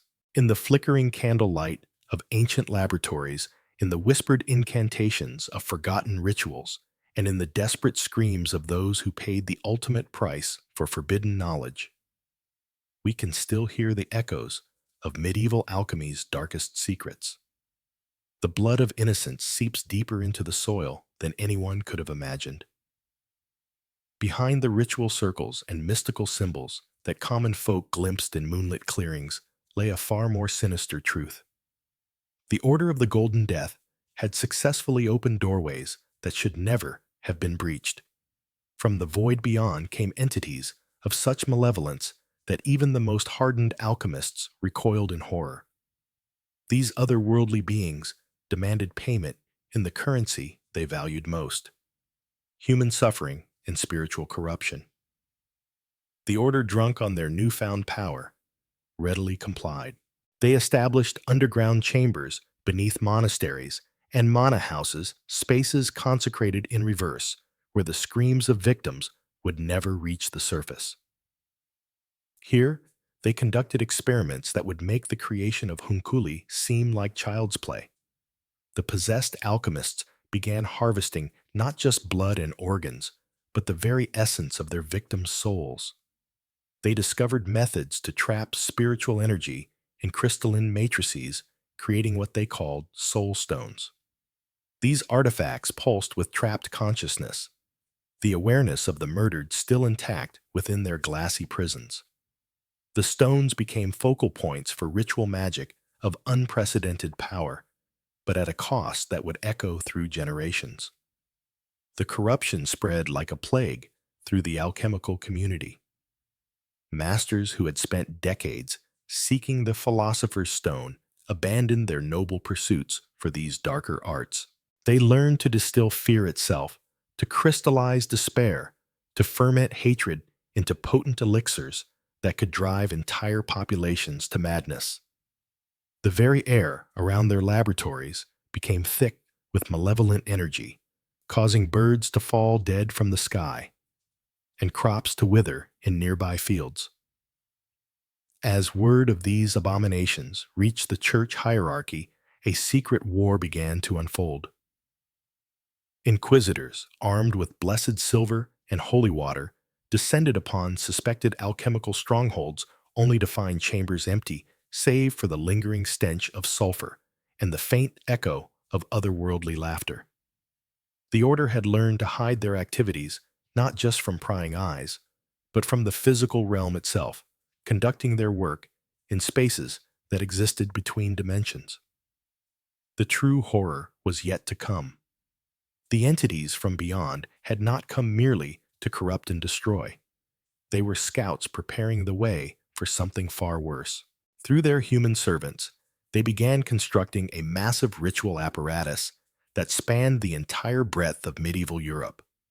Stone circles corrupted churches, and defiled holy sites formed nodes in a vast network of dark energy. Each successful ritual, each innocent life, claimed each soul trapped in crystalline bondage, added power to this growing web of malevolence. The Order's ultimate goal was nothing less than the complete inversion of reality itself. They sought to tear open a permanent gateway between dimensions, allowing their otherworldly masters to pour into the mortal realm like a tide of living nightmare. The philosopher's stone, they had learned, was never meant to transform lead into gold. It was a key, a cosmic tool designed to unlock the barriers between worlds and usher in an age of eternal darkness. Medieval chroniclers, those few who survived to record these events, wrote of strange portents in the final years before the Great Dying. The sun would sometimes appear black at noon, while the moon bled crimson light across the landscape. Animals were born with extra limbs or missing faces, and children spoke in tongues they had never learned. The very fabric of creation seemed to be unraveling at the seams. The church's response grew increasingly desperate. Entire monasteries were mobilized to pray without ceasing, their voices raised in constant supplication against the growing darkness. Holy relics were moved in secret convoys protected by knights who had taken vows of silence. The Pope himself was said to have performed rituals so ancient and terrible that they aged him a decade in a single night, his hair turning white and his eyes becoming pools of reflected starlight. But perhaps most terrifying of all was what happened to the common people caught in this supernatural war. Entire villages would simply vanish overnight, leaving behind only empty houses and the smell of burned offerings. Farmers would find their livestock arranged in precise geometric patterns, drained of blood, but showing no wounds. Children would disappear from their beds only to return days later, speaking of beautiful gardens where flowers grew from human bones and rivers ran with liquid silver. The Order's corruption had become so complete that they no longer resembled anything human. Their bodies, sustained by otherworldly energies, had begun to change. Some developed additional eyes that could see across dimensional boundaries. Others grew appendages that existed partially in other realms, allowing them to manipulate reality itself. Their very presence became toxic to normal humans, causing madness, illness, and spiritual decay in all who encountered them. The knowledge they had accumulated filled libraries that existed in folded space books written in languages that predated human civilization. These tomes contained formula for unmaking the bonds that held atoms together, instructions for summoning beings whose names could not be spoken without tearing holes in reality, and maps of cosmic regions where the laws of physics were merely suggestions. As the medieval period drew to its close, the Order of the Golden Death stood on the verge of achieving their ultimate goal. The great ritual was nearly complete, the dimensional barriers worn thin by centuries of abuse. Soon they believed their otherworldly masters would stride forth into the mortal realm and the age of humanity would end in an orgy of cosmic horror that would make their previous atrocities seem like gentle mercy. The legacy of medieval alchemy's darkest chapter serves as a warning that echoes through the ages. The pursuit of knowledge without wisdom power, without responsibility, and transcendence without morality leads inevitably to corruption and destruction. The Order's fate reminds us that some doors once opened can never be closed, and some prices once paid can never be refunded. In their relentless quest to become more than human, they had become something far worse than any demon fevered imaginations could have conceived. The shadows cast by their actions stretch far beyond the medieval period, influencing secret societies and occult organizations that persist to this day. The pursuit of forbidden knowledge has always carried a heavy price, but in medieval alchemy, that price was often steeper than anyone could have imagined. While we've explored how alchemists pushed past the boundaries of natural law, opening portals to otherworldly realms and summoning entities beyond human comprehension, the true darkness was yet to reveal itself. For in the shadows of their laboratories, away from prying eyes and moral judgment, the most ambitious practitioners began to realize a terrible truth. Their greatest discoveries would demand the ultimate sacrifice. As news of the failed ritual spread through the hidden networks of alchemical practitioners, a profound shift began to take hold. The catastrophic attempt to breach the fundamental barriers of reality had succeeded in ways its architects never intended. Rather than opening a controlled gateway to otherworldly power, the ritual had created something far more dangerous: cracks in the very foundation of existence itself. These fissures, invisible to ordinary sight, but glaringly apparent to those versed in the hidden arts, began to leak energies that defied all understanding. The first signs were subtle. Practitioners working in laboratories hundreds of miles from the ritual site reported strange phenomena during their experiments. Transmutation circles would spontaneously ignite with colors that had no names. Philosophical mercury would writhe and move as if alive, forming patterns that hurt to look upon directly. Most disturbing of all, the homunculi that alchemists had labored so carefully to create began to exhibit behaviors that suggested they were no longer entirely under their creator's control. Brother Marcus, working in his hidden laboratory beneath the monastery of St. Aldrich, was among the first to document these changes. His journal entries from this period reveal a growing sense of unease as his carefully controlled experiments began to yield unpredictable results. Where once he could reliably transmute base metals into silver, now his furnaces produced substances that seemed to exist in multiple states simultaneously. His homunculus, previously docile and obedient, began speaking in languages that predated human civilization, describing realms that existed beyond the normal boundaries of space and time. More troubling still were the reports filtering in from across Europe of alchemists simply vanishing from their laboratories. These weren't cases of practitioners fleeing persecution or abandoning their work in fear. These were complete disappearances, leaving behind laboratories filled with still bubbling retorts and half-completed transmutation circles, as if the alchemists had simply stepped out of existence mid-experiment. In some cases, witnesses reported seeing shadowy figures moving through the abandoned workspaces, beings that cast no reflection and left no footprints, methodically examining the abandoned work with obvious intelligence and purpose. The network of correspondence that had once allowed alchemists to share discoveries and collaborate on grand projects now carried increasingly desperate messages. Practitioners pleaded for guidance, for explanations of phenomena that seemed to violate even the most esoteric principles of their art. Some wrote of dreams that felt more real than waking life visions of vast cosmic mechanisms grinding towards some incomprehensible purpose.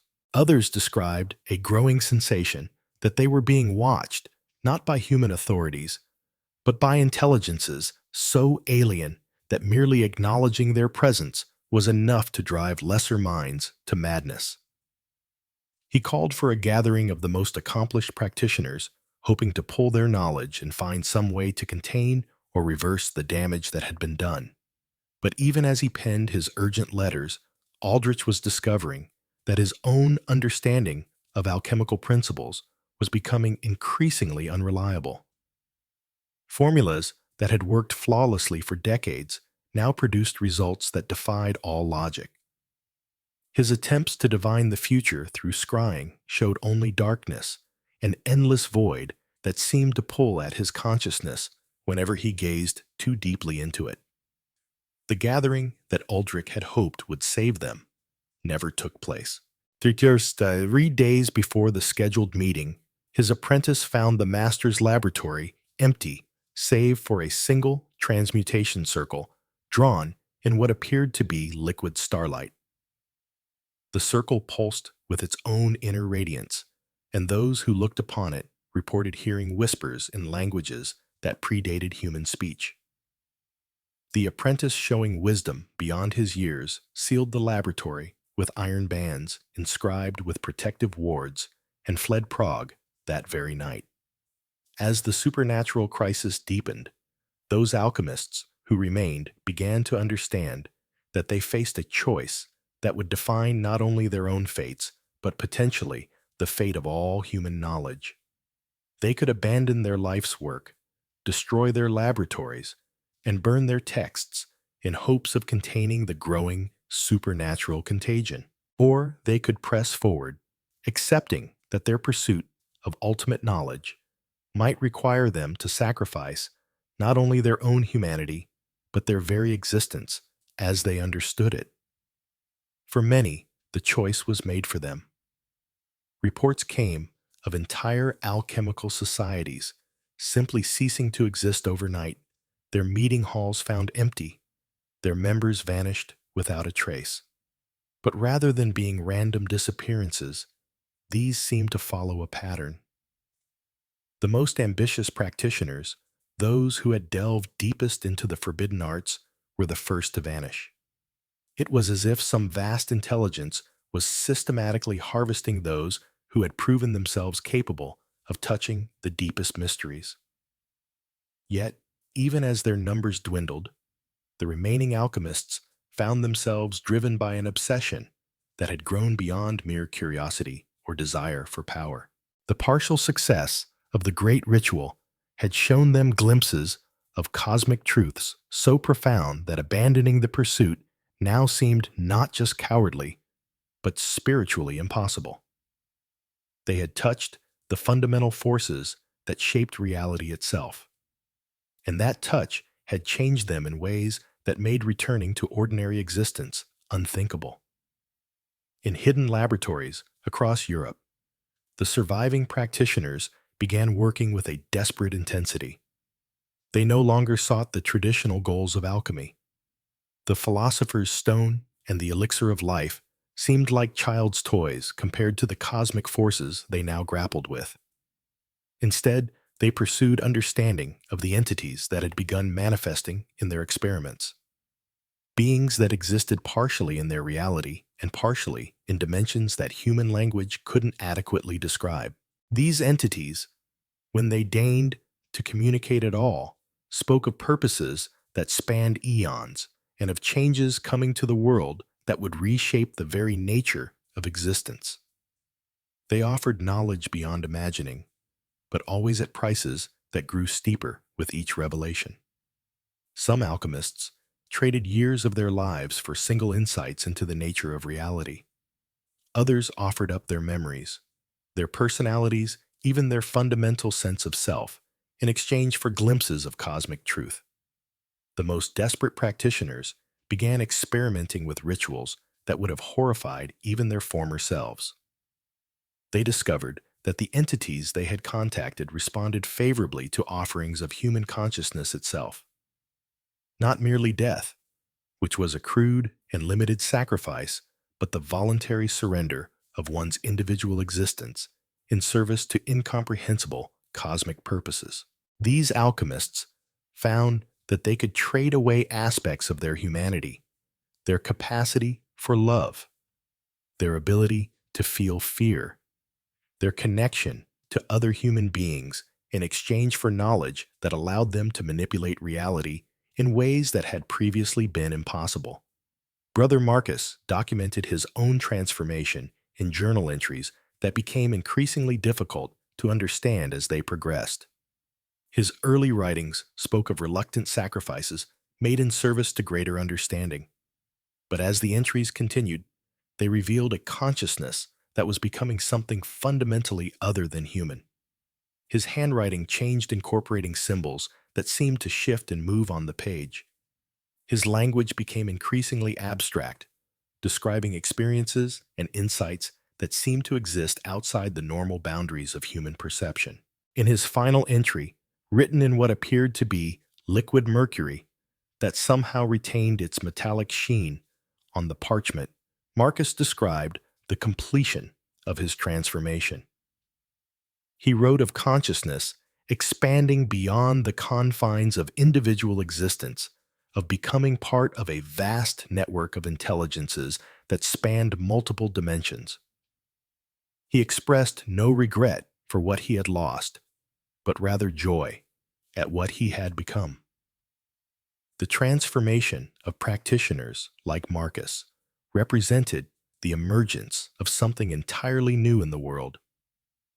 These beings retained fragments of their human memories and knowledge, but they now served purposes that were fundamentally alien to human understanding. They became intermediaries between the cosmic entities and the remaining human practitioners, offering increasingly powerful knowledge in exchange for ever greater sacrifices. Under their guidance, the surviving alchemists began working on projects that dwarfed anything attempted during the art's previous history. They constructed apparatus that existed partially in multiple dimensions, allowing them to manipulate forces that had no names in any human language. They developed new forms of mathematical notation, capable of describing geometric relationships that existed outside normal space-time. Most significantly, they began preparing for what their transformed colleagues described as the final convergence, an event that would merge their reality with the dimensions from which the entities originated. The preparations for this convergence required resources that went far beyond what individual practitioners could provide. The transformed alchemist began infiltrating positions of power throughout medieval society, using their supernatural abilities to manipulate kings, bishops, and merchant princes. They established trade routes that secretly transported exotic materials needed for their cosmic apparatus. They founded religious orders whose true purpose was to gather and train individuals with the psychic sensitivity required for the final ritual. Most insidiously, they began seeding their advanced knowledge throughout human civilization, but always in forms that would lead inevitably toward the convergence. They introduced architectural principles that subtly altered the flow of supernatural energies through major cities. They influenced the development of new artistic techniques that trained human consciousness to perceive realities beyond normal existence. They even guided certain theological developments, encouraging the emergence of mystical traditions that would prepare human souls for the radical transformation that was to come. The scope of this infiltration was staggering. Evidence suggests that by the late medieval period, virtually every major center of learning and power in Europe had been touched by alchemical influence. Universities taught mathematics that contained hidden formulas for manipulating reality. Cathedrals were constructed according to plans that incorporated dimensional gateways disguised as architectural features. Even the development of banking and commerce followed patterns designed to concentrate the resources needed for the final ritual. Yet despite their growing power and influence, the transformed alchemists faced increasing resistance from unexpected sources. The very success of their infiltration had begun to awaken countervailing forces within human civilization. Religious mystics began experiencing visions that warned of a great spiritual threat to humanity. Folk practitioners of magic working with traditions far older than formal alchemy sensed the disturbance in the natural order and began developing protective techniques. Most significantly, a new generation of alchemists emerged who sought to understand and counter the supernatural threat rather than surrender to it. These resistant practitioners, calling themselves the guardians of the natural order, worked in even greater secrecy than their corrupted colleagues. They developed techniques for detecting and neutralizing dimensional incursions. They created protective wards capable of shielding entire cities from supernatural influence. Most importantly, they began documenting the true history of alchemy's corruption, hoping to preserve the knowledge needed to prevent future catastrophes. The conflict between the transformed alchemists and the guardians remained largely invisible to ordinary society, but its effects rippled through every aspect of medieval life. Natural disasters increased in frequency and severity as the fabric of reality became increasingly unstable. Plagues emerged that seemed to target specific bloodlines, suggesting supernatural rather than natural origins. Wars erupted with unusual intensity, as if some external force was deliberately increasing human suffering to weaken resistance to the coming convergence. The Guardians worked desperately to counter these effects while simultaneously preparing for what they knew would be an ultimate confrontation. They established hidden sanctuaries where uncorrupted knowledge could be preserved. They developed new forms of protective magic based on principles that predated the corruption of formal alchemy.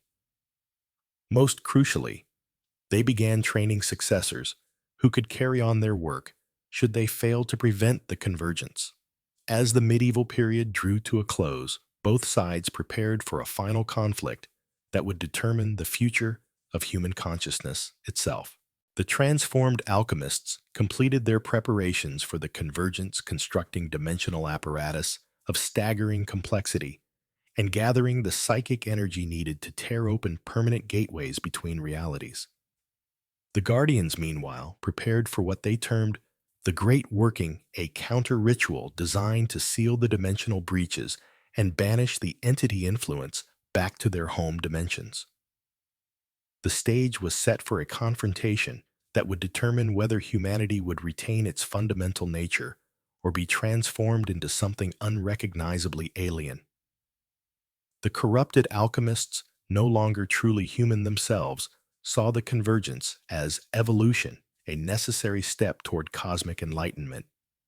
The Guardians viewed it as the ultimate violation of natural law, a perversion that would destroy everything that made human existence meaningful.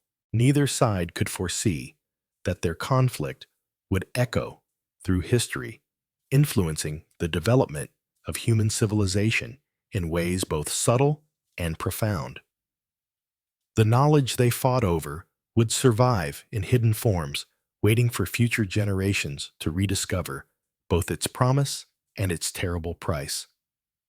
The entities that had corrupted medieval alchemy would not simply disappear if defeated, but would retreat to dimensional spaces where they could wait for new opportunities to influence human development.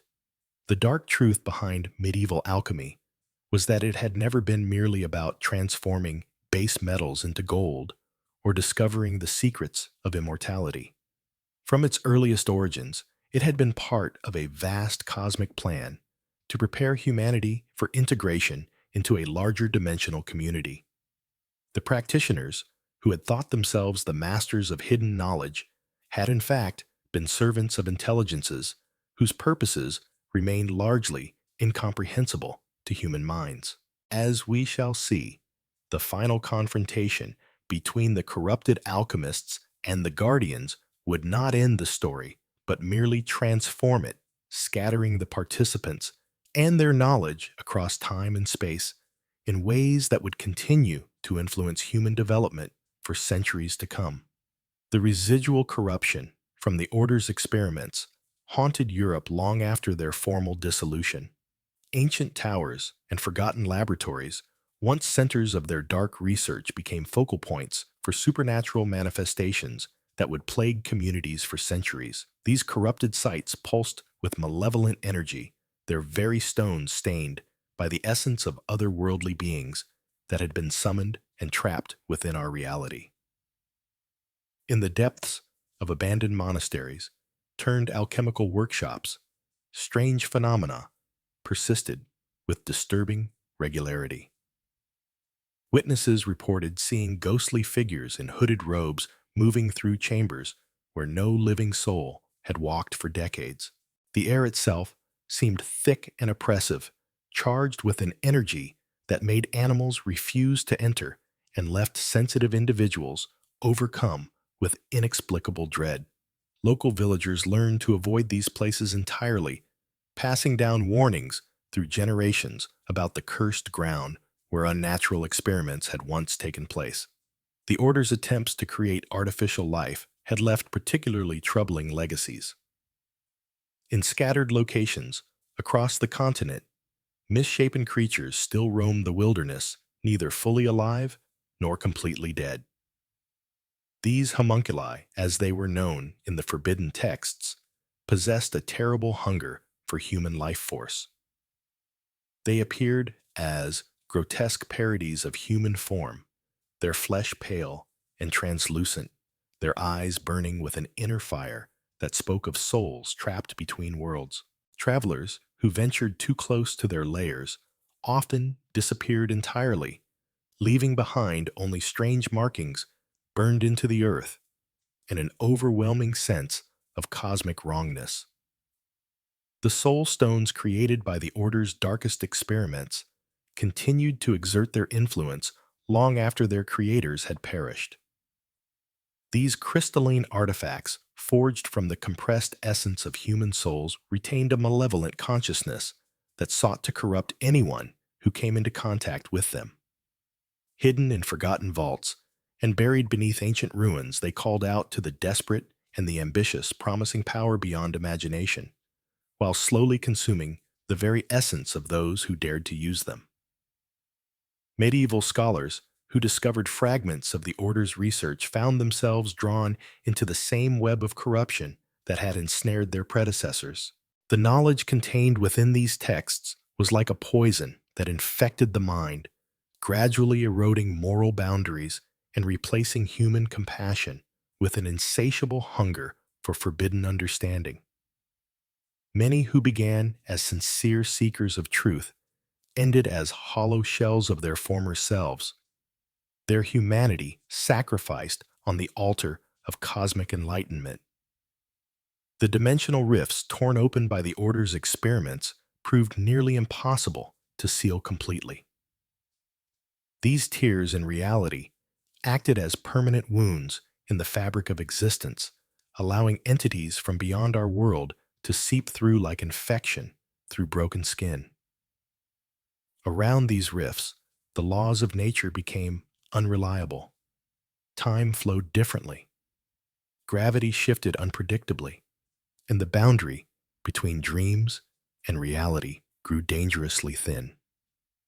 Entire regions became uninhabitable as the influence of these otherworldly intrusions spread like a spiritual plague. Perhaps most disturbing were the reports of possession that began to surface in areas where the Order had been most active. Unlike the demonic possessions recognized by the Church, these cases involve something far more alien and terrifying. The possessed spoken languages that predated human civilization, their bodies contorting into impossible configurations as entities from parallel dimensions attempted to inhabit forms never designed to contain them. Exorcisms proved largely ineffective against these intrusions, as the invading consciousness existed on planes of reality that traditional religious practices could not reach. The Order's research into temporal manipulation had created pockets of distorted time throughout Europe. In these cursed locations, past, present, and future became tangled together in ways that defied comprehension. Visitors might encounter their own descendants, witness events that had not yet occurred, or become trapped in endless loops of causality. Some of these temporal anomalies grew larger over time, threatening to engulf entire cities in chronological chaos. Underground networks of the Order's surviving members continued to operate in secret, passing down their corrupted knowledge through carefully selected apprentices. These hidden cells worked tirelessly to complete the great work their predecessors had begun. Believing that the cosmic convergence could still be achieved with proper preparation and sacrifice, they infiltrated monasteries, universities, and noble courts, spreading their influence like a cancer through medieval society while maintaining facades of respectability and piety. The environmental devastation caused by the Order's experiments created dead zones where nothing natural could grow or thrive. The soil itself had been poisoned by exposure to otherworldly energies, turning fertile farmland into barren wastelands that remained sterile for generations. Strange metallic growths emerged from the earth in these regions, forming crystalline structures that hummed with alien frequencies and emitted a sickly luminescence that could be seen for miles on moonless nights. Weather patterns became increasingly erratic in areas where the Order had conducted their most ambitious rituals. Storms would appear without warning, bringing rain that burned like acid and lightning that struck in patterns that seemed almost deliberate. The wind itself carried whispers in languages that human throats were never meant to speak, driving listeners to madness with promises of power and revelations that mortal minds could not safely comprehend. The Order's attempts to merge human consciousness with cosmic entities had created hybrid beings that existed partially in our reality and partially in dimensions beyond human understanding. These creatures appeared human at first glance, but possessed knowledge and abilities that marked them as fundamentally other. They moved through medieval society like living contradictions, simultaneously ancient and newborn, wise and utterly alien. Their very presence warped the fabric of local reality, causing minor miracles and disasters in equal measure as the natural world struggled to accommodate their impossible existence. Sacred sites throughout Europe found themselves corrupted by the Order's dark rituals. Ancient stone circles and holy wells that had been centers of spiritual power for millennia became focal points for malevolent energy. Pilgrims who visited these locations seeking divine blessing instead encountered visions of cosmic horror that shattered their faith and left them wandering the countryside as hollow-eyed prophets of despair, spreading madness through their incoherent ravings about the true nature of reality. The Order's legacy of corruption extended even into the realm of human reproduction. Children born in areas heavily influenced by their experiments often displayed disturbing abnormalities that went far beyond physical deformity. These offspring possessed an innate understanding of cosmic forces that terrified their parents and neighbors. They spoke of distant worlds and alien geometries with the casual familiarity of children discussing their toys. And their presence seemed to attract supernatural phenomena that defied rational explanation. Medieval physicians attempting to treat victims of the Order's experiments found their medical knowledge utterly inadequate. Patients exhibited symptoms that belonged to no known disease, their bodies transforming in ways that suggested influence from forces beyond the physical world. Bloodletting and herbal remedies proved not only useless, but often accelerated the mysterious ailments. As if the corruption fed on traditional healing methods and grew stronger in response to conventional treatment, the order's research into consciousness transfer had left behind apparatus that continued to function long after their creators' deaths. These machines, built from combinations of alchemical materials and other worldly substances, operated according to principles that violated every known law of natural philosophy. They hummed with malevolent purpose in abandoned laboratories, occasionally capturing the souls of unwary explorers and adding their consciousness to the growing collection of trapped minds that powered their incomprehensible mechanisms. As the centuries passed, the true scope of the order's corruption became increasingly apparent. Their influence had not been limited to their own lifetime, but had planted seeds of cosmic horror that would continue to bloom throughout the medieval period and beyond. Each new generation would face the consequences of their ancestors' hubris, struggling against supernatural forces that grew stronger and more sophisticated with each passing year. The guardians who had initially opposed the order found themselves engaged in an endless war against corruption that seemed to regenerate faster than it could be contained. For every rift they sealed, two more would tear open. For every corrupted artifact they destroyed, three more would surface from hidden caches. The battle for humanity's survival had become a holding action against forces that possessed infinite patience and resources drawn from dimensions where conventional notions of victory and defeat held no meaning. Yet even in the face of such overwhelming darkness, pockets of resistance continued to emerge. New generations of guardians arose armed with hard-won knowledge about the Orde's methods and motivated by an unshakable determination to protect humanity from cosmic predators. These brave souls understood that their war might never truly end, but they also knew that every day they delayed. The final convergence was another day that children could play in sunlight, that lovers could meet in gardens, and that human civilization could continue its fragile dance upon the surface of an infinitely mysterious and dangerous universe. The dark truth behind medieval alchemy was not merely that some practitioners had sought forbidden knowledge, but that they had succeeded in touching something vast and alien that regarded humanity as nothing more than raw material for incomprehensible experiments. The corruption they had unleashed would echo through the centuries, a constant reminder that some doors once opened could never be fully closed again. The shadows of dawn crept through the narrow windows of the monastery scriptorum, where Brother Marcus bent over his weathered desk quill, scratching against parchment as he recorded another failed transmutation. What had begun as noble pursuits, the quest to turn base metals into gold, to discover the elixir of eternal life, to unlock the divine mysteries of creation itself, had gradually twisted into something far more sinister. The learned men of medieval Europe, driven by an insatiable hunger for forbidden knowledge, had crossed lines that should never have been crossed, opening doorways to realms that were meant to remain sealed. For centuries, alchemists had toiled in hidden chambers beneath cathedrals and castles, their furnaces glowing through the night as they sought to perfect the great work.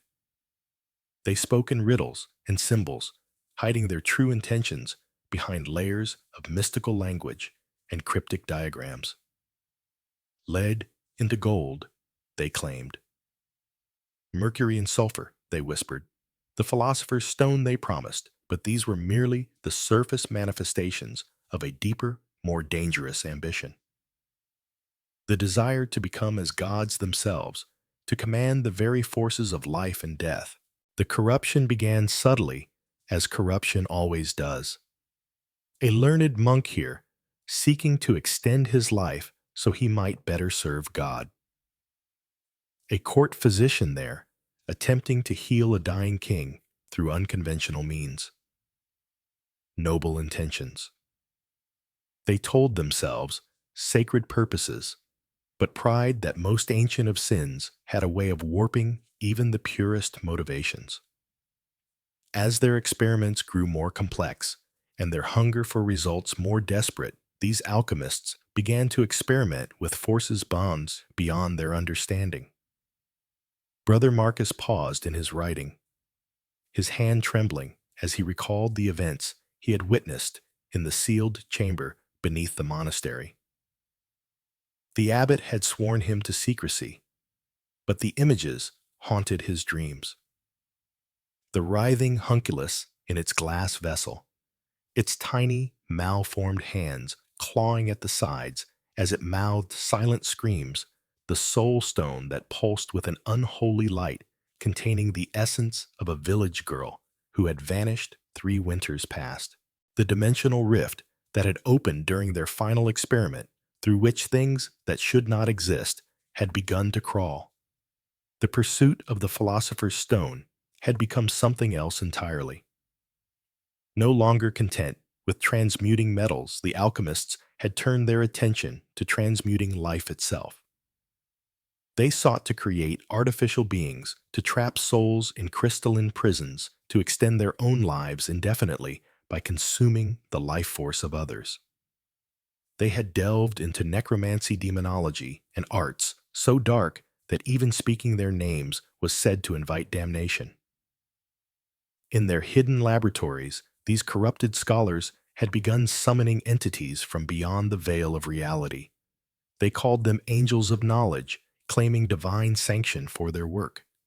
But the creatures that answered their calls were no angels. They were beings of cosmic horror, entities that existed in dimensions where the laws of physics and morality held no sway. These entities whispered secrets to their human servants, teaching them how to rend the fabric of reality itself, how to create abominations that defy the natural order. The alchemists' workshops became corral houses where the boundaries between life and death, human and monster, sacred and profane, were obliterated. They created chimias by fusing human souls with animal bodies. They bred homunculi in alchemical wombs, tiny artificial humans that possessed fragments of stolen consciousness. They learned to extract and manipulate the very essence of life, condensing decades of human experience into glowing crystalline forms that could be consumed like wine. Brother Marcus dipped his quill again, the ink seeming to flow like blood across the parchment as he documented the true extent of their crimes. The abbot himself had become something no longer entirely human.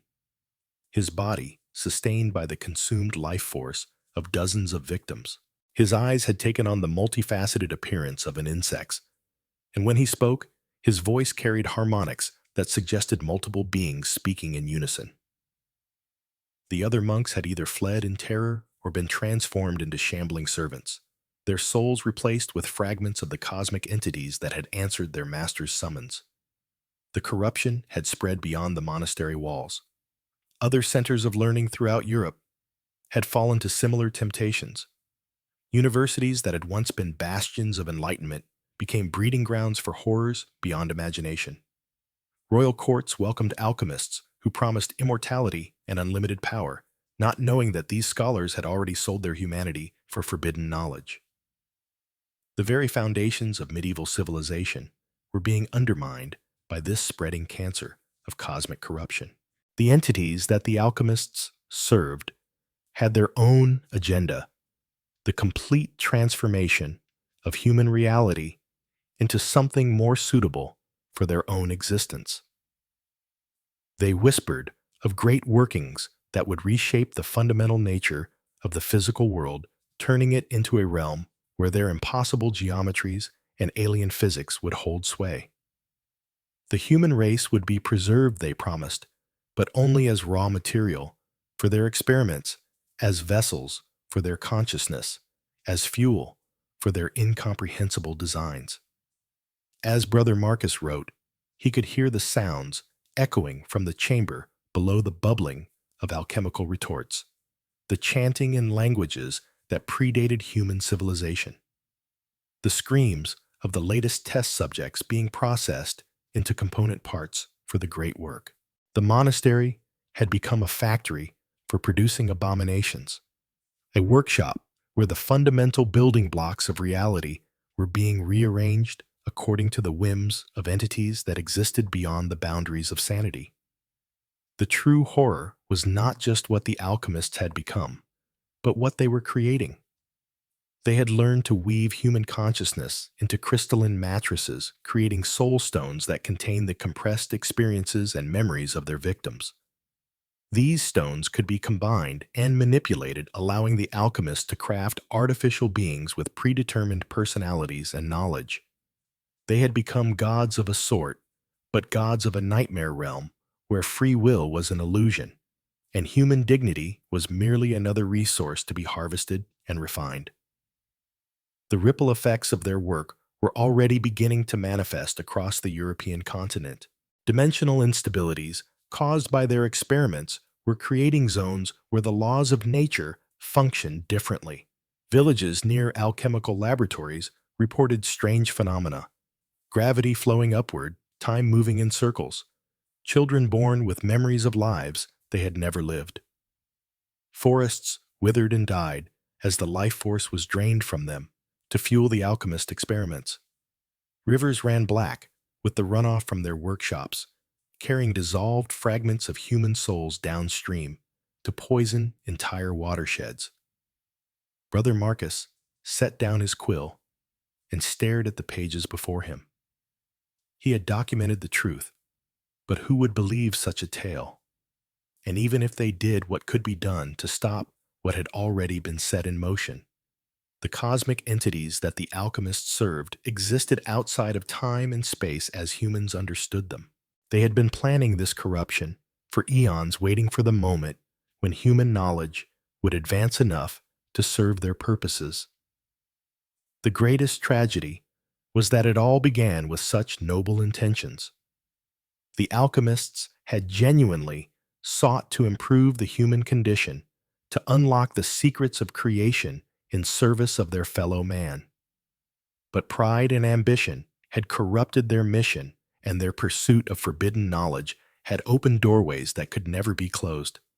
They had sought to become like gods, and in doing so they had invited entities that were gods but gods of chaos and horror, beings whose very existence was antithetical to human life and sanity. The medieval world stood on the brink of a transformation that would make the Black Death seem like a minor inconvenience. The alchemist's great work was nearing completion, and when it was finished, humanity would face a choice: serve as willing vessels for the cosmic entities that their learned men had summoned, or be processed into raw materials for the construction of a new reality, where human concepts of morality, beauty, and love would have no meaning. Brother Marcus closed his journal and sealed it with wax, pressing his ring into the soft material to create an official seal. Perhaps future generations would discover his account and understand the true nature of the catastrophe that had befallen their world. Perhaps they would learn from the mistakes of the medieval alchemists and choose a different path. Or perhaps they too would be seduced by the promise of forbidden knowledge and repeat the same terrible errors. The shadows grew longer as night approached, and from the chamber below came the sound of something vast and inhuman stirring to life. The great work was accelerating, and Brother Marcus knew that his time, and perhaps humanity's time, was running short. Looking at the evidence of widespread alchemical corruption and the mounting threat of cosmic entities, the consequences of medieval alchemy's dark turn began to manifest in ways that would terrorize Europe for centuries to come. The dimensional barriers that practitioners had so recklessly weakened started to fail catastrophically, allowing malevolent forces to seep into our reality like poison through cracked stone. Villages across the continent reported increasingly disturbing phenomena. Livestock would be found arranged in perfect geometric patterns, their bodies unmarked but completely drained of blood. Children spoke of whispered voices calling to them from wells and cellars, speaking in languages that predated human speech. The very air in certain regions, became thick and oppressive, carrying scents of sulfur and decay that had no earthly source. The most alarming development was the emergence of what medieval chroniclers termed the hollow men, individuals who appeared normal, but whose eyes held no spark of human consciousness. These beings walked among the living, perfectly mimicking human behavior while serving as vessels for otherworldly intelligences. They infiltrated courts, monasteries, and guilds, spreading their influence like a spiritual plague. Parish priests began reporting confessions that defied comprehension. Penitents described dreams of vast cities beneath the earth, populated by beings of living shadow, who promised knowledge beyond human understanding. Others spoke of finding themselves in places that couldn't exist. Libraries with books written in flames gardens, where the flowers screamed workshops, where impossible machines crafted nightmares into reality. The alchemists themselves had become something far removed from their original scholarly pursuits. Those who survived their cosmic experiments were transformed into conduits for alien consciousness. They no longer sought to transmute base metals into gold, but rather to transmute reality itself into something more amenable to their otherworldly masters. Their laboratories became nodes of corruption, anchoring tiers in the fabric of existence that allowed increasingly powerful entities to manifest. Church authorities, finally grasping the magnitude of the threat, launched desperate campaigns to root out the alchemical corruption. But they found themselves fighting an enemy that operated beyond the boundaries of conventional warfare. How do you destroy a threat that exists partially outside of reality? How do you combat beings that can reshape the very laws of physics to their advantage? The Inquisition's efforts, while brutal, were often futile. For every alchemist they captured and burned, two more seemed to emerge from the shadows. The corruption had spread too far, taken root too deeply. Some investigators reported that certain alchemical texts seemed to rewrite themselves when not directly observed, their formulas shifting to accommodate whatever cosmic horror the reader was attempting to summon. Perhaps most terrifying was the discovery that the dimensional breaches were not random occurrences, but part of a coordinated invasion. The entities on the other side possessed intelligence vast and alien, and they had been planning their incursion for eons. Medieval alchemy had simply provided them with the tools they needed, human agents corrupted by forbidden knowledge and willing to serve as anchors for their reality-warping presence. The Cosmic Gateway project that had claimed so many lives was revealed to be merely the opening gambit in a much larger campaign. Each successful summoning, each soul stone created, each homunculus birthed, had weakened the barriers between worlds. The accumulated damage that was approaching a critical threshold beyond which the invasion would become unstoppable. As we examine these dark chapters of medieval history, we begin to understand that the alchemist's true legacy was not the advancement of natural philosophy or the pursuit of the philosopher's stone. Instead, they had opened doorways that should have remained forever sealed, inviting cosmic horrors into our world and fundamentally altering the nature of reality itself. Their reckless experiments had set in motion events that would echo through the centuries, leaving scars on the fabric of existence that persist to this day. The medieval period's end would not bring relief from these supernatural threats, but rather mark the beginning of a new phase in humanity's struggle against forces that sought to remake our world in their own incomprehensible image. The dark alchemical pursuits that had consumed medieval practitioners for centuries were finally approaching their most dangerous phase. These seekers, who had begun their journey with noble intentions of transmuting base metals and discovering the elixir of life, had long since abandoned any pretense of moral restraint. Their experiments had evolved beyond the physical realm, delving into territories that challenged the very foundations of reality itself.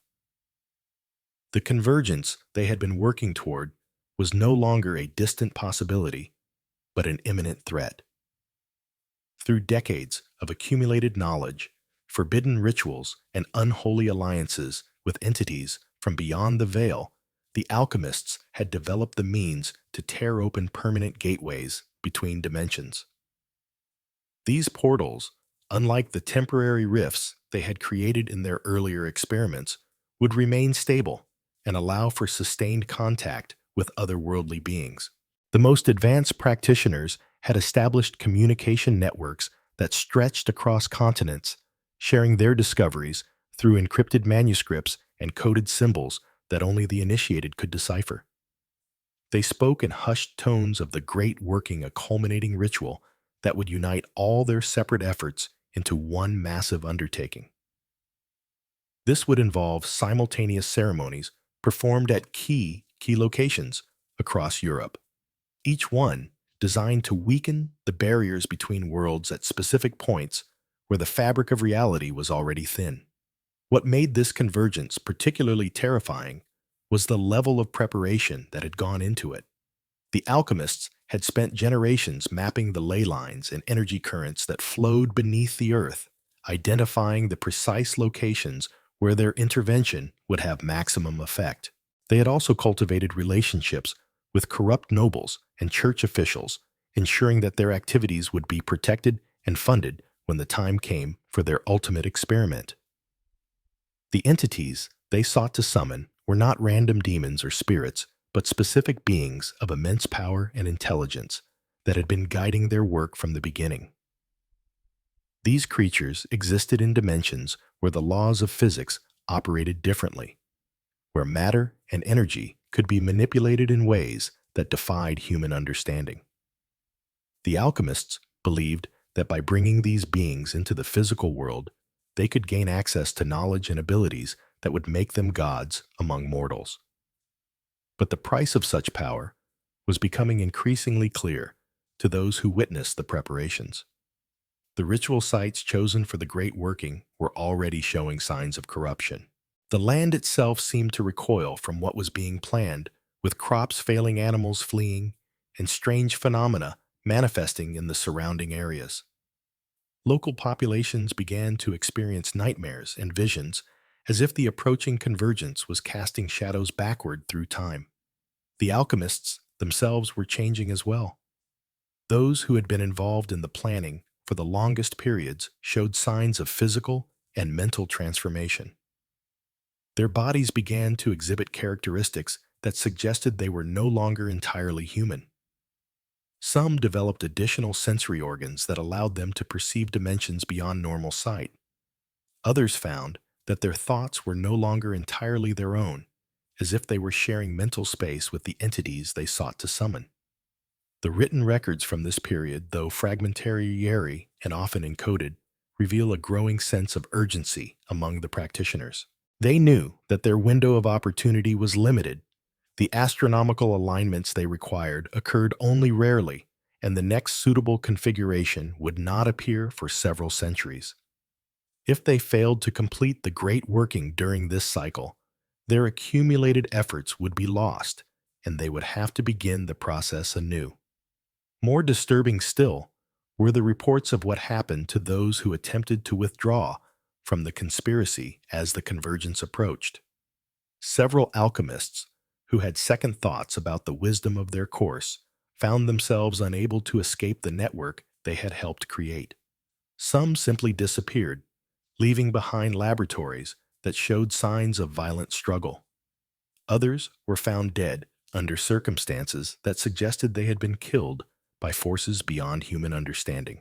The protective wards and safeguards that the alchemists had relied upon in their earlier experiments proved inadequate against the energies they were now channeling. Several ritual sites suffered catastrophic failures, with explosions of otherworldly force that left permanent scars on the landscape. These incidents served as grim reminders of what would happen if the great working went wrong on a larger scale. Yet despite these warning signs, the alchemists pressed forward with their plans. They had invested too much time, effort, and sacrifice to turn back. Now, the promise of ultimate knowledge and power drove them onward. Even as the evidence mounted that they were dealing with forces far beyond their ability to control, they convinced themselves that their preparations were sufficient, that their understanding of the cosmic forces they were manipulating was complete enough to ensure success. The final phase of preparation involved the creation of vessels that could contain and direct the energies of the convergence. These were not simple containers, but complex constructs that combined alchemical science with architectural engineering and ritualistic symbolism. Each vessel was designed to serve as an anchor point for the otherworldly entities, allowing them to maintain a stable presence in the physical dimension once the portals were opened.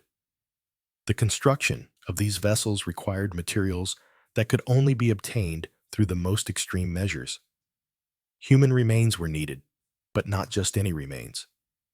The alchemists sought out individuals who had died under specific circumstances, whose life force had been shaped by particular experiences of suffering or transcendence.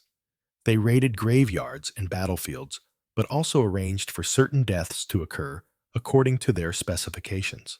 The psychological toll of these activities was evident in the increasingly erratic behavior of the practitioners. Many began to exhibit symptoms of what modern psychology would recognize as severe mental illness, but which they interpreted as signs of their growing connection to cosmic forces.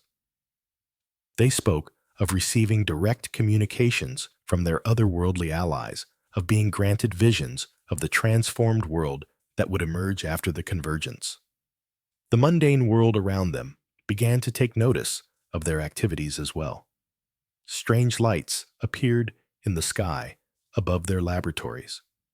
Unexplained sounds echoed from their underground chambers. Local authorities found themselves dealing with reports of missing persons and disturbing discoveries that they could not adequately explain or investigate. The church, despite its corruption in some quarters, began to mobilize resources to investigate what it correctly perceived as a threat to the established order. But the alchemists had anticipated resistance and had taken steps to neutralize it. Their network included agents in positions of authority who could misdirect investigations and suppress evidence. They had also developed weapons and defenses based on their otherworldly knowledge capabilities that gave them significant advantages over conventional forces. Several attempts to raid their facilities ended in disaster for the attackers, with survivors reporting encounters that challenged their understanding of reality. As the time for the great working approached, the alchemist began to gather at the primary ritual site, a location chosen for its unique geological and mystical properties. This convergence of practitioners from across Europe represented the culmination of centuries of planning and preparation. They brought with them the accumulated knowledge of their tradition, along with the materials and instruments needed for the ultimate ceremony. The site itself had been transformed over the years into something that barely resembled a natural landscape. Geometric patterns had been carved into the earth and filled with substances that glowed with their own inner light. Structures had been erected that seemed to bend space around them, creating optical illusions that made it difficult for observers to determine their actual size or shape. The very air in the area seemed charged with potential energy, crackling with forces that made conventional measurement impossible. Yet even as they prepared for their moment of triumph, some among the alchemists began to question whether they had truly understood what they were unleashing. The entities they had been communicating with had grown more demanding in their requirements, asking for sacrifices and commitments that went beyond what had originally been agreed upon.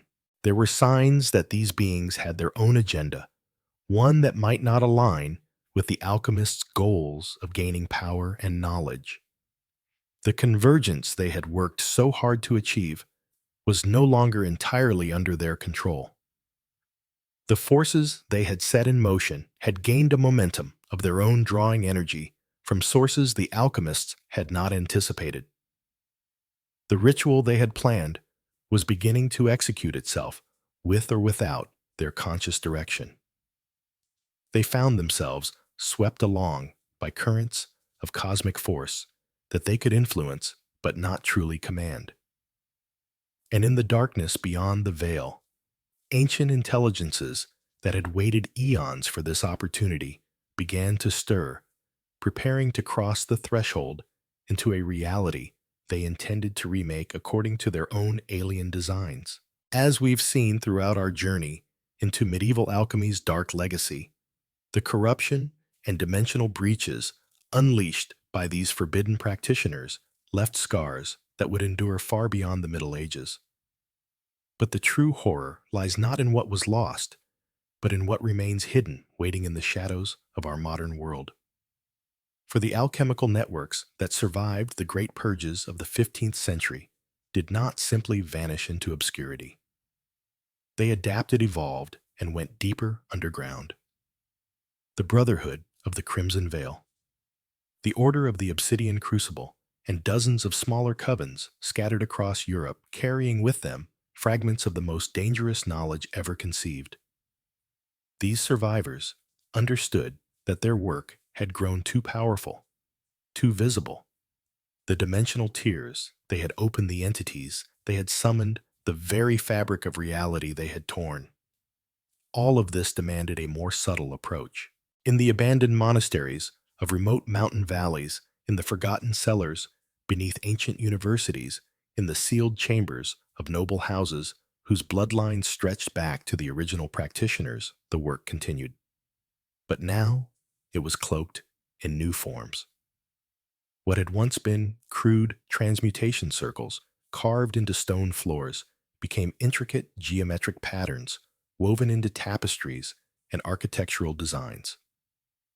The symbols that had adorned laboratory walls were incorporated into family crests, religious iconography, and guild marks. The knowledge lived on encoded and hidden in plain sight. The practitioners themselves adopted new identities. No longer the wild-eyed hermits working alone in isolated towers. They became respected scholars, influential merchants, even high-ranking church officials. They learned to speak in code, to communicate through seemingly innocent academic correspondence, to conduct their most dangerous experiments under the cover of legitimate research. The University of Prague, the libraries of Venice, the workshops of skilled artisans all became unwitting hosts to cells of alchemical conspirators who met in shadow and spoke in whispers of the great work that must continue. But perhaps most disturbing of all was how they began to recruit. Where once alchemical knowledge had been jealously guarded by individual masters, the survivors realized that their ultimate goals required a broader base of support. They began to identify promising students, young minds hungry for forbidden knowledge, individuals whose ambition or desperation made them susceptible to the dark promises of transmutation and power. These recruits were brought in slowly. Their education carefully managed, their loyalty tested through increasingly dangerous assignments. The initiation rituals became more sophisticated, more psychologically devastating. New members were required to participate in ceremonies that would bind them irrevocably to the cause. They witnessed the summoning of entities from beyond the dimensional barriers, participated in the sacrifice of both animal and human subjects, and were forced to ingest alchemical compounds that altered their very perception of reality. Those who survived these orals emerged, changed their minds partially open to the alien geometries and impossible mathematics that underpinned the alchemists' work. As decades passed, these hidden networks began to establish what they called the Eternal Archive, a distributed collection of the most dangerous alchemical knowledge, copied and recopied, hidden in dozens of locations across the continent. Unlike the crude grimoires of earlier practitioners, these texts were works of art, illuminated manuscripts that appeared to be religious texts or classical treatises to the uninitiated eye.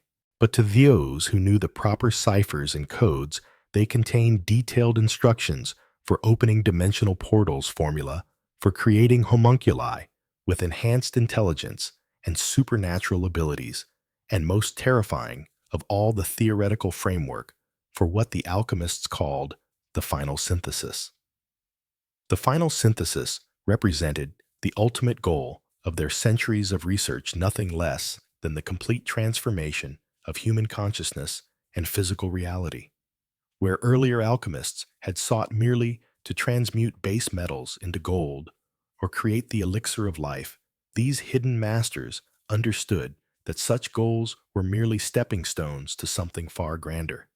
They envisioned a world where the barriers between dimensions were permanently dissolved, where human minds could directly interface with the cosmic entities they had contacted, where the very laws of physics could be rewritten through alchemical manipulation. But this grand vision required more than just scientific knowledge. It demanded a fundamental reshaping of human society itself. The hidden alchemists began to work toward positions of influence, using their supernatural insights and otherworldly allies to accumulate wealth, political power, and social control. They infiltrated royal courts, manipulated trade routes, and even influenced the course of wars and plagues to create the conditions they believed were necessary for their ultimate triumph. The Renaissance, that great flowering of human knowledge and artistic achievement, was shaped in ways that historians have never suspected by these shadowy figures. The patronage that funded great works of art and scientific discovery often came with strings attached, subtle requirements that certain symbols be included, certain geometric principles be followed, certain locations be chosen for their proximity to dimensional weak points. The greatest minds of the age, from Leonardo da Vinci to Galileo Galilei, found themselves unknowingly participating in experiments whose true purpose remained hidden even from them. Meanwhile, the dimensional damage inflicted by centuries of alchemical experimentation continued to spread. The entities that had been summoned in medieval laboratories did not simply return to their home dimensions when the portals closed. Many remained existing in the spaces between realities, slowly working to widen the cracks through which they had originally emerged. Strange phenomena began to manifest across Europe with increasing frequency. Towns where shadows moved independently of their casters' forests, where travelers reported encountering impossible creatures, ancient buildings where the very architecture seemed to shift when no one was looking directly at it. The Church, despite its official condemnation of alchemical practices, found itself increasingly infiltrated by practitioners who had learned to disguise their work as legitimate theological study. Certain monasteries became centers of hybrid research, where mystical Christian practices were combined with alchemical techniques to create new forms of dimensional manipulation. The Inquisition, established to root out heresy, often found itself chasing shadows, while the real threats operated from within its own ranks. By the dawn of the modern era, the descendants and spiritual heirs of medieval alchemy had evolved into something far more dangerous than their predecessors could have imagined.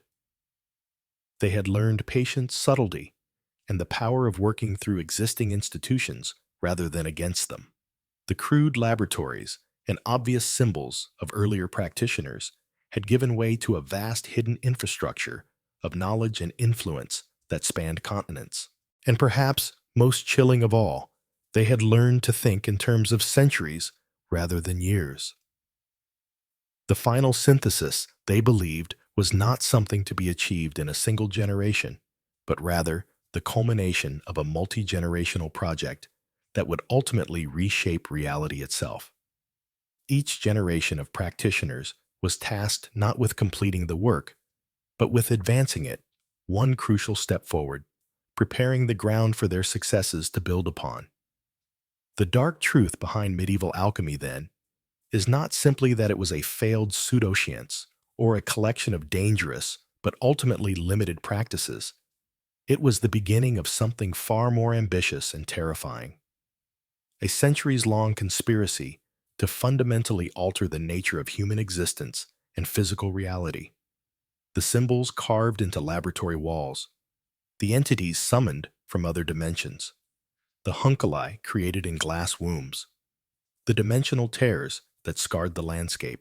All of these were merely the early stages of a project that continues to this day, hidden behind facades of respectability and legitimacy, working toward goals that would have been incomprehensible to the crude alchemists who first opened the forbidden doors.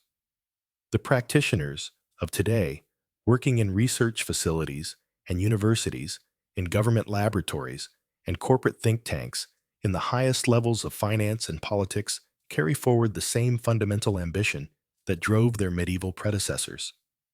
They seek nothing less than the complete transcendence of human limitations through the manipulation of forces that exist beyond the normal boundaries of space and time. And unlike their ancestors, who worked in isolation and ignorance, they possess the accumulated knowledge of centuries, the resources of modern technology, and the patience born of absolute certainty in their ultimate success. The dark truth behind medieval alchemy is that it never truly ended.